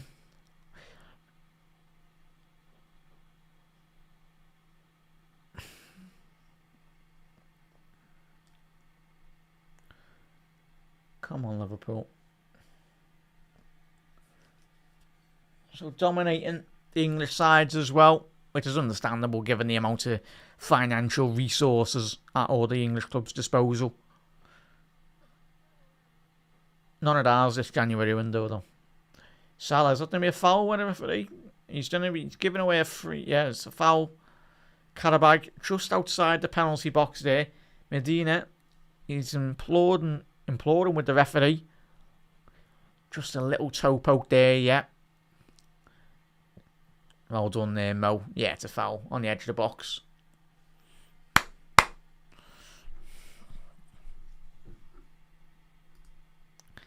Yeah, come on, well. Yeah, that was one of the key standout first games we did see, didn't we, Doctor? In terms of that. Yeah. Oh, Phil, I certainly got carried away with that Marseille game. Chat, you know me. I get too excited watching it. But yeah, it was it's a bit of a mad one, but I think, chat, given the quality in the side, we should be at least getting to the semi-finals, to the Champions League. But at the end of the day, if you want to win the Champions League, you've got to be beating everyone that's in, and that includes Paris Saint-Germain as well. or whoever we come up against. We've got to do that PSG game last season. The first leg was absolutely atrocious. Somehow we won that game 1-0, but the overall quality of Liverpool's game was really poor. And the second leg was, apart from was a Quansah hitting the post, we didn't do too much in that game either. Just missed big opportunities, didn't we? So Dom's going to be standing over this free kick. Obviously, got an absolute screamer against Bournemouth, didn't he? Salah on free kicks. Will it be another Salah laying off for Dom?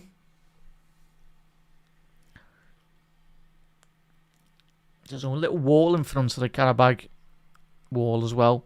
McAllister, Robbo and Viets. Salah! Oh, what a goal! 3-0. There we go. Just like last week, but it's roles reversal for Liverpool. Szoboszlai just lays up Salah. And there we go. Tell you. Little layoff there and Mo. What a strike that is. But I tell you what. Get in there, Mo, lads.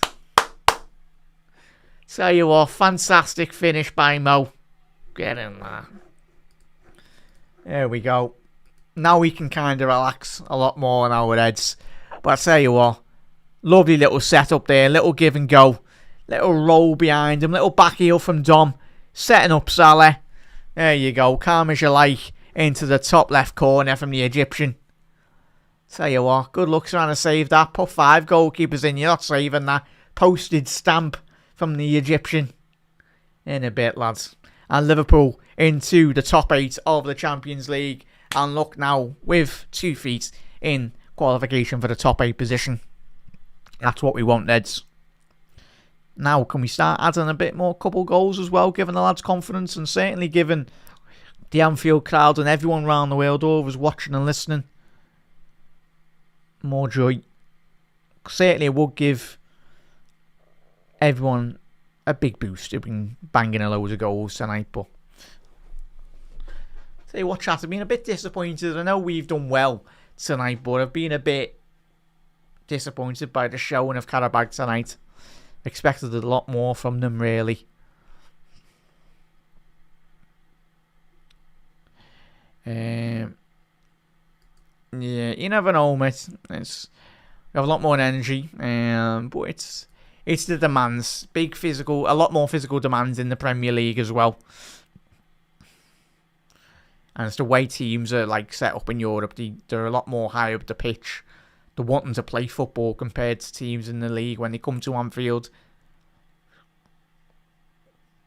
Ball over the top here now. Yeah, Qarabağ's defensive line's 40 yards up the pitch. Ekatike. So chat, yeah, we're just shooting for the second half. Salah getting a goal from a layoff from Dominic Szoboszlai on the edge of the box.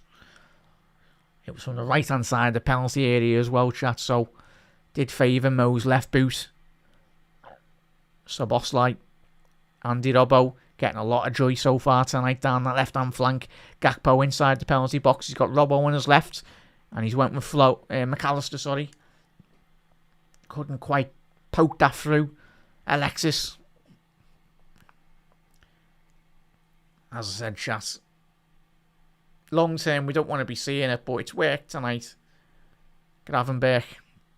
Liverpool's ability to progress from those deep positions. Salah. Oh, Salah. Ends up in Birkenhead, that lad. Nearly. Not the best of shots from him. But we'll let him off. I'll tell you what, Dominic Szoboszlai. That fella's got about 10 lungs. Give and go. Ekatike. Salah. He's got it. Can he? Oh, he's just been dispossessed. I tell you. I know they're getting beat 3-0. Qarabağ tonight. But Medina being one of their, well, certainly their shining lights tonight. Being their star performer in what has been a Ekatike. Oh, over the bar. Just a bit too good of a cross, that really, Reds. Obviously, I think he was just a bit too eager there, Hugo. He he just jumped a bit too earlier than expected. If he just hung in the air a bit more and just come a bit yard or two back, would have been 4-0 there.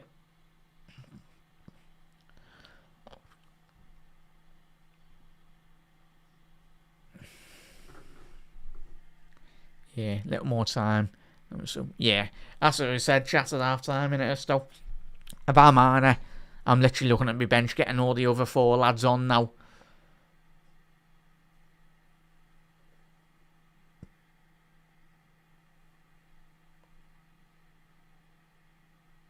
It's poor by Virgil, but I'll be saying, yeah.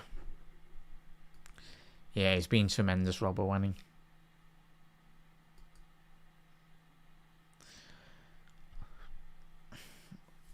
Salah on the counter-attack here now. Salah. He's found Yates. Lovely ball to find Ekatike. Ekatike, lovely touch. He's found McAllister. Gakpo inside the penalty box. Cody Gakpo. It's a great save by Kolaski. Tipping that past to Liverpool. Oh, what a save that was. Cody Gakpo shifting that onto his left boot. It's a tremendous save by the goalkeeper. Takes 2 deflections on the lead. And when that was going through as well. I tell you what. Don't want damage limitations here. The visitors don't want to be on the end of it. Even though it is a bit of a hiding so far, 3-0. But for their qualification hopes, you don't want to be getting 5-6-0'd. Is that the middle of the corner? No. Andy Robbo, he's been absolutely everywhere tonight. I'm expecting to be in the commentary area tonight, Andy Robbo. At this point, he's literally been running absolutely everywhere.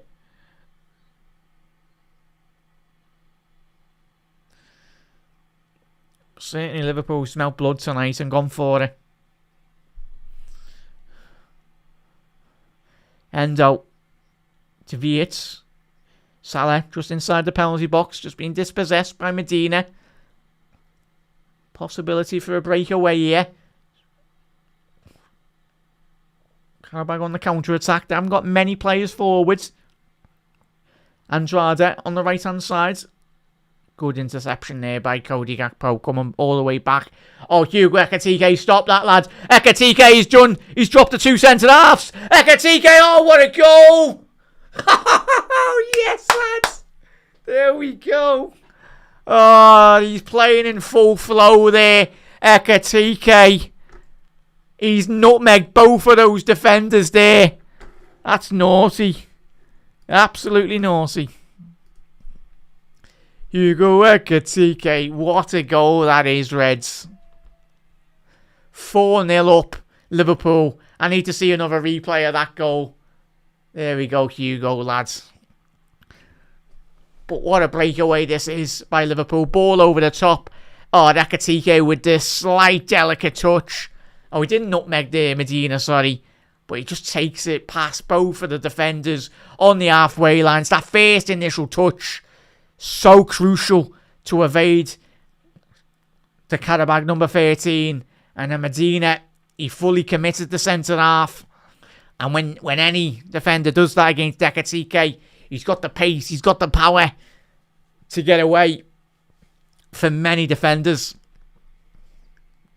And there we go, he's got his goal that he certainly does deserve. But there we go. But in respect to Qarabağ though, chat, let's have a little look where that leaves the visitors. So they're still 23rd in the table. As it stands, they're still qualifying. 23rd out of 24 possible positions in Europe. Yeah, so if you can see, as we mentioned at half time, goal difference. I don't understand why they've come out full. And we know Liverpool have started well second half, chat, but I fully expected them to just be sitting behind the ball inside their own penalty box for a good 45-minute period. But yeah, if they are to concede one more goal, chat, that'd drop them to 24th position. Marseille getting beaten, Benfica and Paphos. So yeah. But Marseille getting beat though.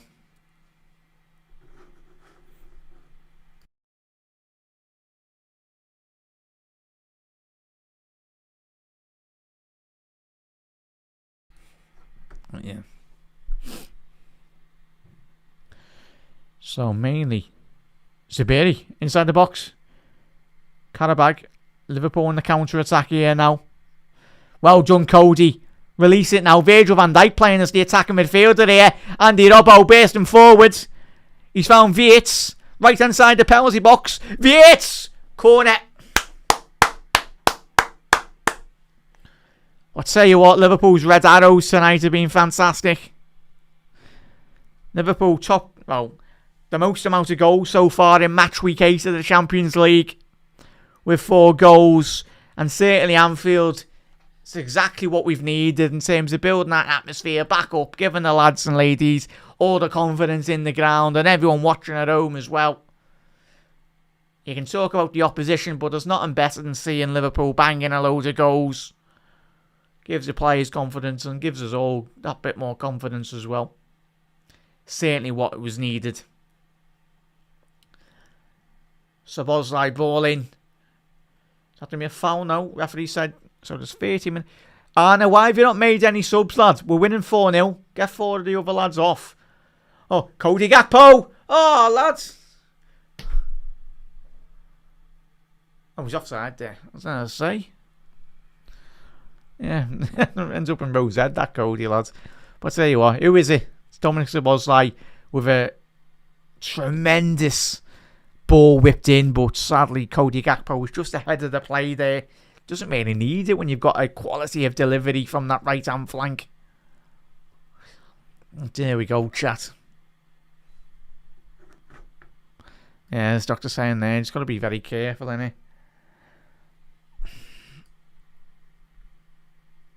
Oh, lovely little dummy. McAllister! Get in! I tell you what, Macca's got a double, lad. Get in. Here we go. Love to see it. Tell you what, Luis Suarez-esque touch that inside the penalty box there, Reds. Alexis McAllister. Liverpool have scored 5 goals in a game of football this season. Pinch yourself, take it in, and enjoy it tonight, Reds. But Floody and Wirtz doing really well winning that ball there.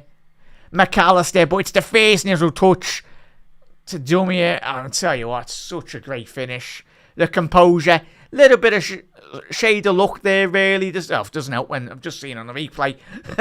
The Qarabağ number 2.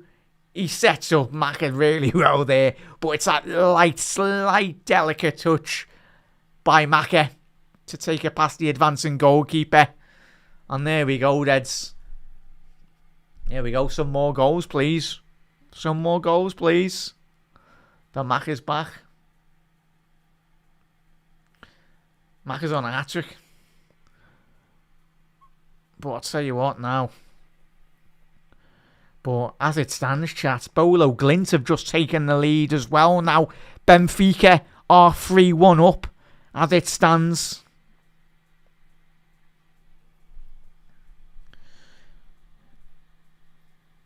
And there we go, Anfield in full song as well. Yeah, 100%, mate. Get in. Get in there, Eds. Yeah, good luck trying to defend him in a stone. Mark, look after yourself, lad. Anyway, nice one for tuning in, bud. As always, much appreciated.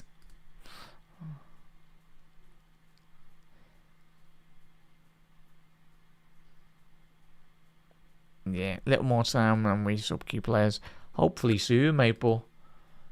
Ekatike, inside the box. Oh, couldn't quite bring that under a spell there. But I tell you what, I just got to be careful here now, Qarabağ, haven't they? Just been a very long time since we've seen Liverpool play with this quality, confidence, vigour as well. Just a bit of everything, really.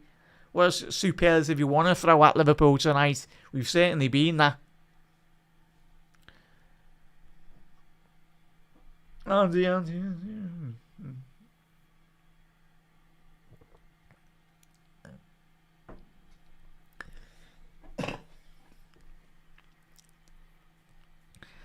Robbo ball in. Flicked on at the front post.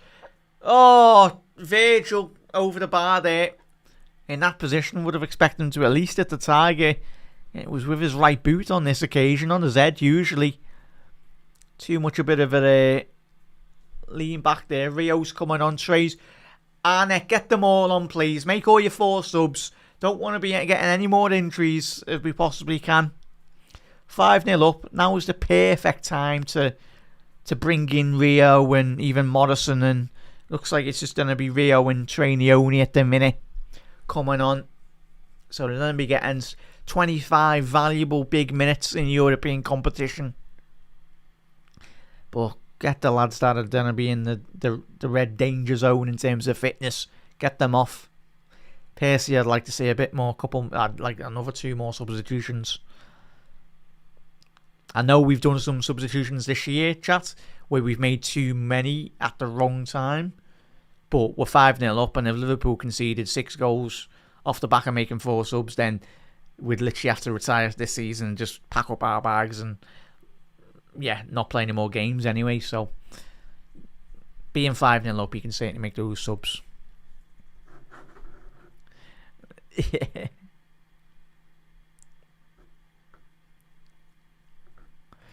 Big up there, Steve. Yes, there we go, chat. Get in, Panov.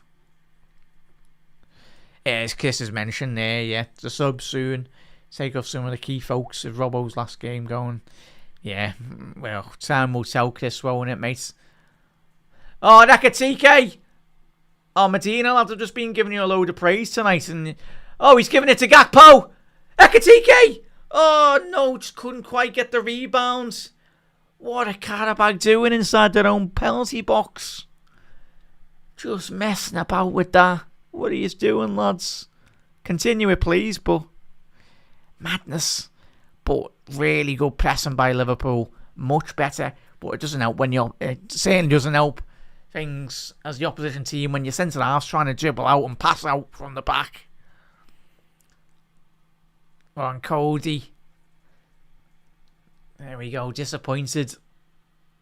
Oh, there we go. Who's coming off here? Flo. Well done. Ekatike and Vert coming off. And Liverpool's future as well. Well, the future's coming off, and then even the future as well. Trainioni and Rio Ingamua. A fantastic 66-minute period for Flo and Hugo. Well done, lads. Hang on 1 second there, chat. Let's get these subs. Trainioni making a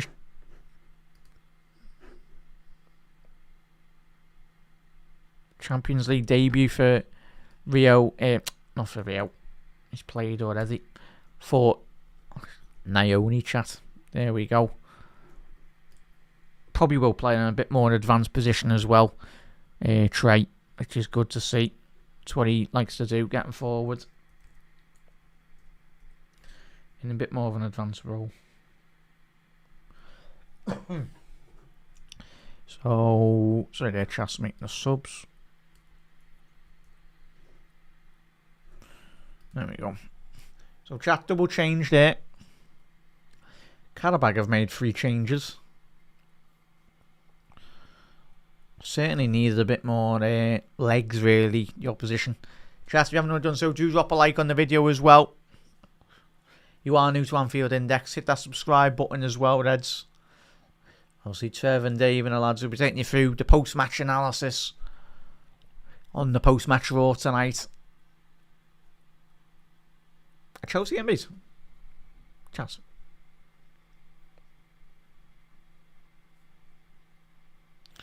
No, 2-2.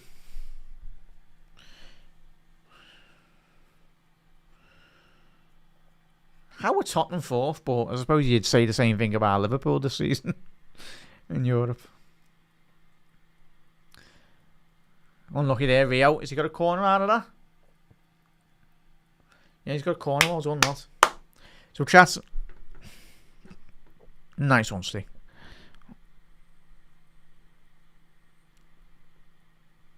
Yeah, it's Luke. That's the thing, innit, mate? But you've got to look to the positives. There's certainly a lot of positives tonight, mate. But I suppose if you're not enjoying it, obviously, of course, we've got to analyse the game, and obviously we try our best not to get excited. But you know what? Like all of us, there's nothing better than seeing, and you know me, chat, I get carried away watching every game of Liverpool anyway, good or bad. But it's refreshing just to see Liverpool, like all of us. We're made up to see 5 goals in a game of football for Liverpool. And it's all for Liverpool, and not the goals that we conceded as well. But, as I said, the main thing is Liverpool have booked a top 8 position in the Champions League. That's imperative that we needed to do that this season. Just means, obviously, the next round of knockout games, Liverpool won't be involved, which is a great point. We can relax. We can watch the other games and hope that a couple of the big teams can knock each other out as well. Who's been booked there? I think one of the Qarabağ midfielders. Jankovic, yeah, number 8. A lot of frustration. So as it stands at the minute, chat, Newcastle and Chelsea will be missing out on a top 8 position. They'll be 9th and 10th, respectfully, anyway. You'll have Inter missing out on a top 8 position as well. Atletico Madrid. We're going to get them, aren't we, in the future? Atalanta are missing out. Dortmund, obviously, Champions League finalists not too long ago as well. They're in 16th position. They've been really poor this season in Europe. And some of the... Sorry, chat. So Marseille... So I tell you what, chat. They've been helped out there, Qarabağ. So whose results that have turned round for them? Bolo Glint, they're 22nd. Qarabağ have now moved up to 21st position in the Champions League group now as well, which is massive for them because Bolo Glint are winning 2-1. Marseille, even though they're getting beat 2-0, they are 23rd, they're in. And Benfica, who are 3-2 up against Real. Gakpo over the bar, up to me a corner. Unlucky there, lads. Off a free kick. But Benfica are winning against Real Madrid, so that's imperative. If they can turn that round, they'll just squeak in, and Bilbao would miss out, and Napoli would miss out as well on the Champions League qualification in the top 24. Yeah, he's been good to death.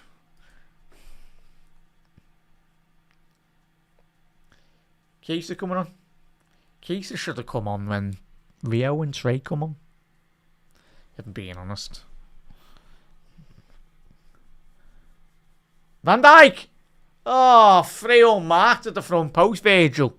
Should be 6-0. Just couldn't quite get the direction on the header there. Big Virgil. Unlucky lad. Oh, again.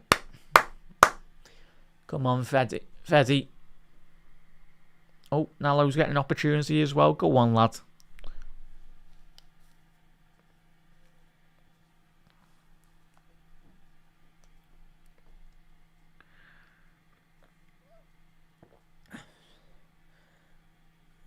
Please, Nalo, don't get a red card, lad. He's just so, like, I've never seen a more unlucky player for Liverpool getting red cards now. Come on, Nalo.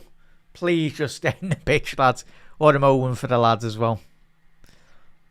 And I'm pretty sure that's what Artie's got saying to him as well. Like, oh, jokingly. Just come on, Nalo. Enjoy it, lads. Enjoy it. There we go. Enjoy it, lads. Freddy coming on. Paul hasn't gone out to play just yet, so you got Nalo and Chiesa coming on here. It's probably, hopefully, we're taking, I'd say Virgil, but even Graham's put in big minutes as well this season. Oh, it could be for both centre halves and then move Dom right back, but and Endo centre half. But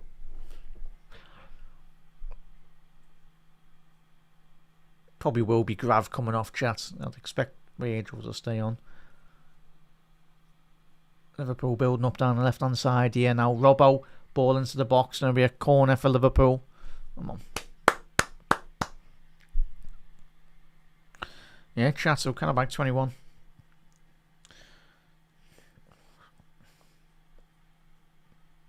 So Gakpo off for Chiesa. Oh, Szoboszlai. Yeah, not surprised. The minutes that lad's put in anyway. So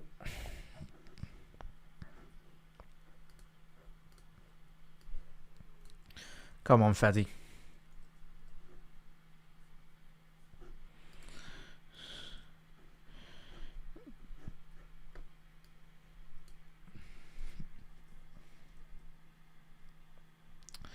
So Nallo, go on, lad, get a goal, Nallo. Gakpo come off as well, didn't he?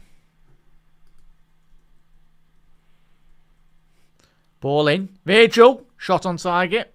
I tell you what, chat, I have to check the shots on, shots should be record breaking this season for tonight's game. Had a lot of opportunities in the penalty area. The corners have been much better tonight.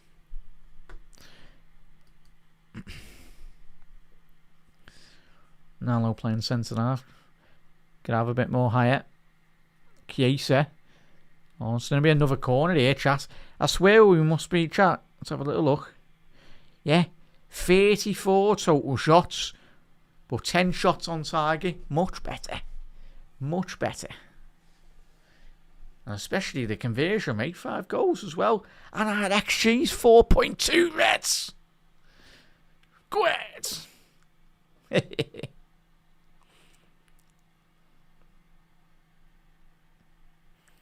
Ball in for Liverpool in the corner. Yeah, Jeff. We played well tonight, mate, haven't we? Go on, Endo.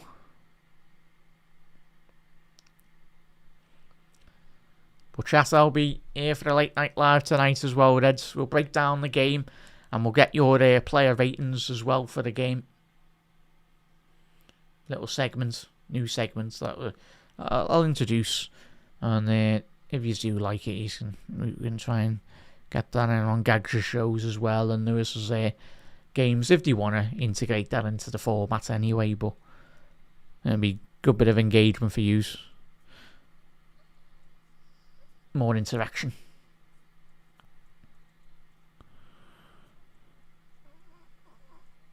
So, yeah, chat. Refreshing.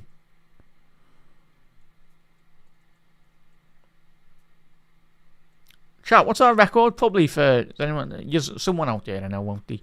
Liverpool's record for the most total shots in a European game. Was it Ludogorets score when we played Besiktas under Rafa? When we battered Besiktas about 10-0 one in or whatever it was? Or 9-1.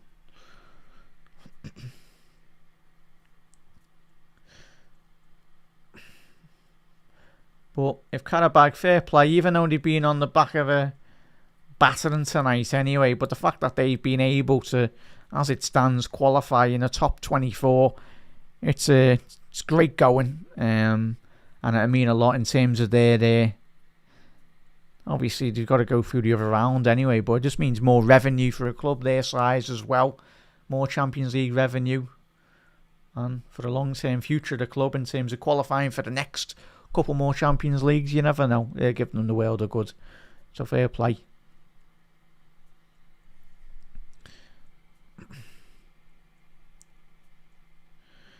Solanke. Hey, Tottenham above us.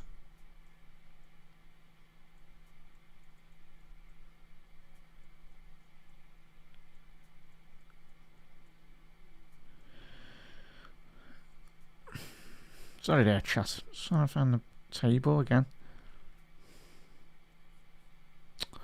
Where's that gone? The table. So, yeah. Oh, yeah, sorry, chat. Yeah, Tottenham have crept up to 4th now. Barca to 5th. But, yeah. Oh, just please keep PSG in the top 8. I don't want to see them for a good couple of months. Don't think any of us do. Please stay in the top 8, lads.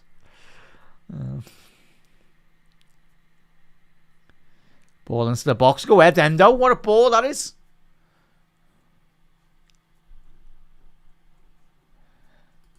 Yeah, it's been a tremendous game for Lanny.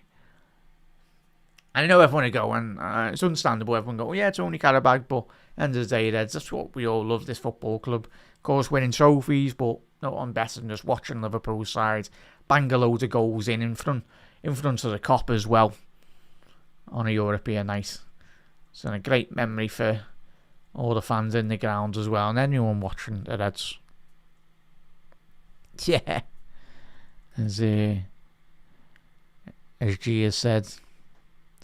Yeah, doing well. But a bit similar like Arnie Slot football as well, though, mate, in chat. Tottenham, Thomas Frank loves to counter-attack. So, but, I suppose,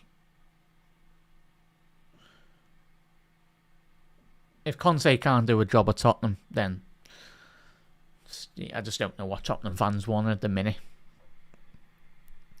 Endo, of course, winning games of football, but Salah. Oh, a little give and go there. McAllister. Macca's on a hat-trick here, chat. Still. Go on, Macca. Can you get a fair goal? Get in that box, lad. Get your hat-trick. Chiesa on the byline. Yeah, there's a foul there. It's Qarabağ. 10 minutes left to go. Oh, Inter 1-0. PSG. So a big goal for Inter. Inter's taken them into the top 8. So Paris Saint-Germain are 9th in the Champions League standings as it stands. So yeah, tell you what, if PSG or Newcastle can score and Real Madrid get beat, I think Real Madrid could be outside the top 8 as well, chat.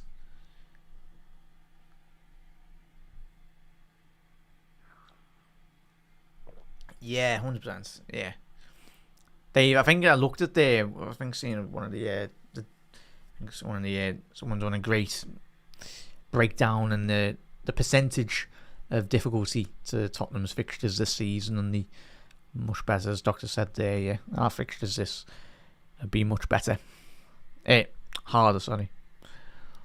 But 9 minutes left to go here. Yeah.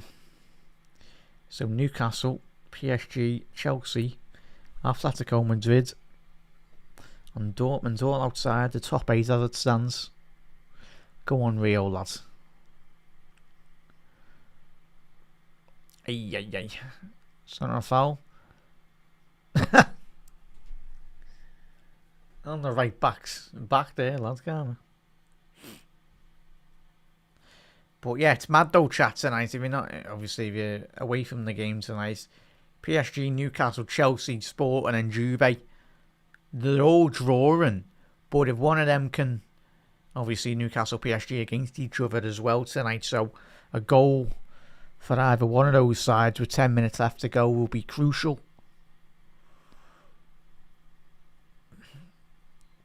Well done, Trey.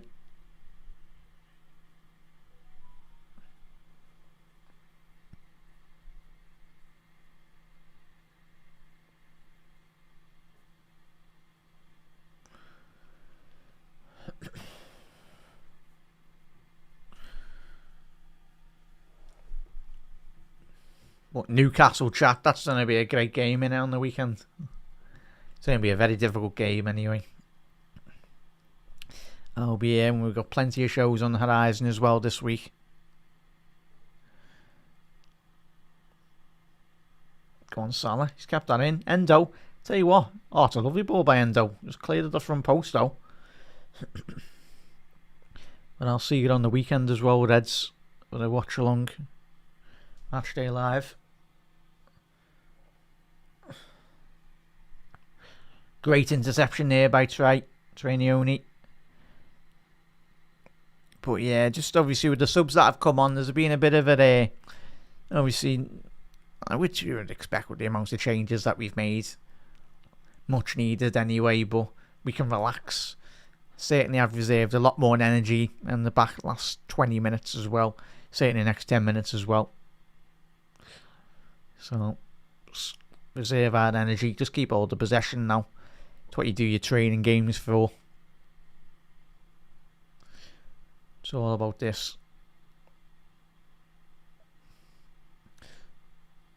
Oh.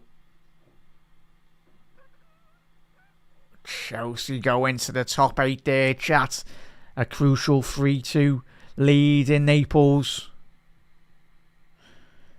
Rio Ingemue! Go on, lads! Chiesa!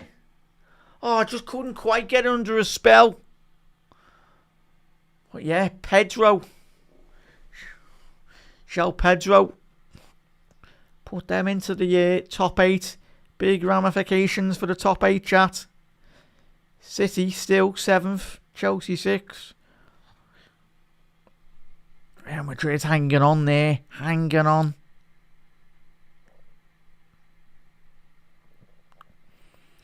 But yeah, as it stands here, chat, with 5 minutes left to go on match week 8 for all these teams. Arsenal first, Bayern second, Liverpool third, Tottenham 4th, Barcelona 5th, Chelsea 6th, City 7th, and Real Madrid 8th.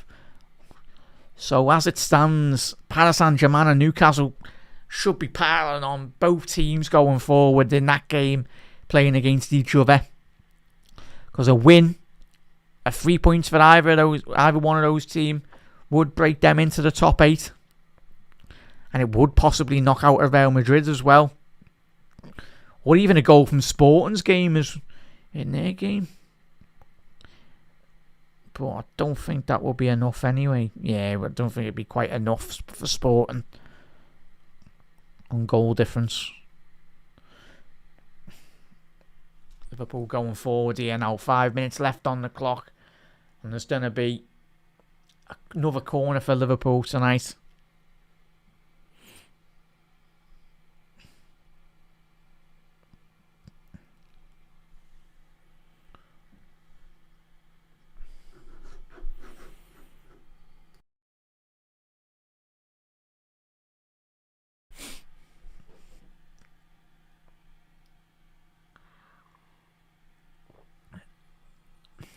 Salah, it's going to be another corner.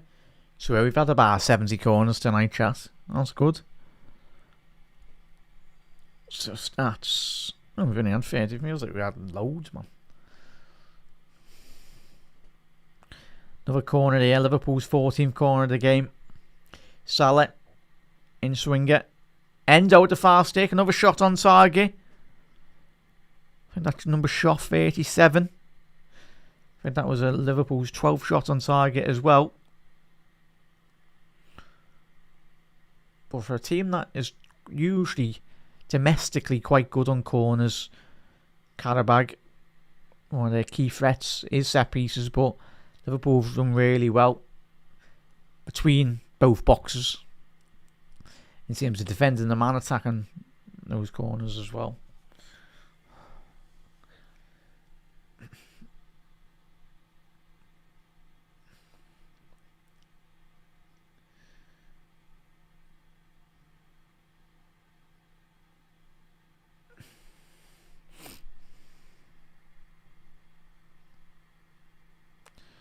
Virgil van Dijk. Nalo. Salah off the right hand flank here. Can Liverpool get a McAllister? Oh, that was his hat-trick. And he's fell to his feet and he's fuming. He can't quite understand how he's missed that. But Salah with an exquisite ball into the penalty box. And Mackett already on 2 goals. He'll be banging his head. Oh, what a chance to get an hat-trick in front of the cop as well. Oh, I just need a little toe poke on that. Any flick on any part of his body. Especially with the goalkeeper coming off his line quite quickly. But hopefully he gets another opportunity, Maka. But that was his big moment to get his hattie.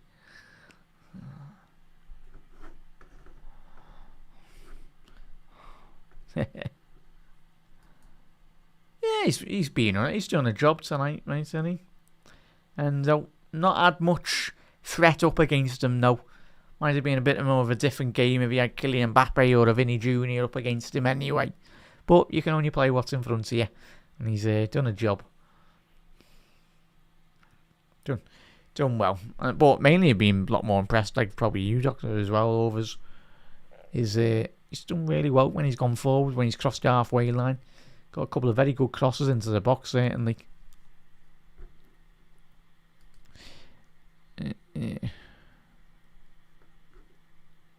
Yeah. Let's see, 8 matches. Yeah. Yeah, obviously Jav the obviously has not just Liverpool but the organisation of football as well as the games got. That's probably one of the most disappointing factors about football, but it's understandable. Obviously, everything in the world in terms of prices has gone up through the roof. But yeah, Virgil, Chiesa, get in there, Virgil. Van Dijk with the assist, and Freddy Chiesa, get in there, lad. 6-0. There we go. Fair play by Virgil. Van Dijk playing centre forward there, Reds.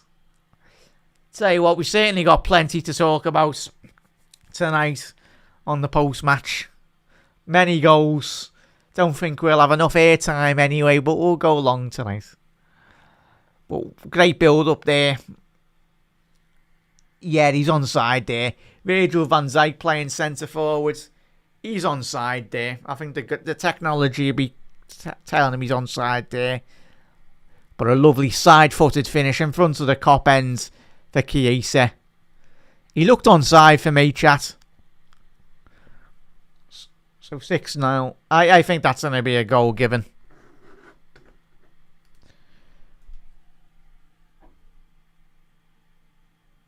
Yeah, I was going to say. Doesn't even need to be getting checked. We can all see that at home. Trying to take a goal off Chiesa. Don't be doing that. How dare you? Especially that a great assist by Virgil. Get in there, chat. Liverpool. You haven't seen that long. I've scored 6 goals tonight. Get in. Yeah, there we go. 2 minutes added on, chat.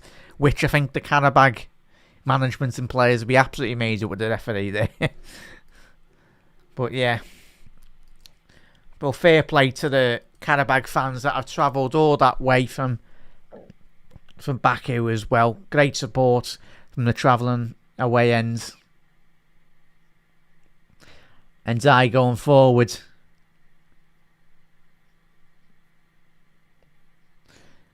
But they'll be celebrating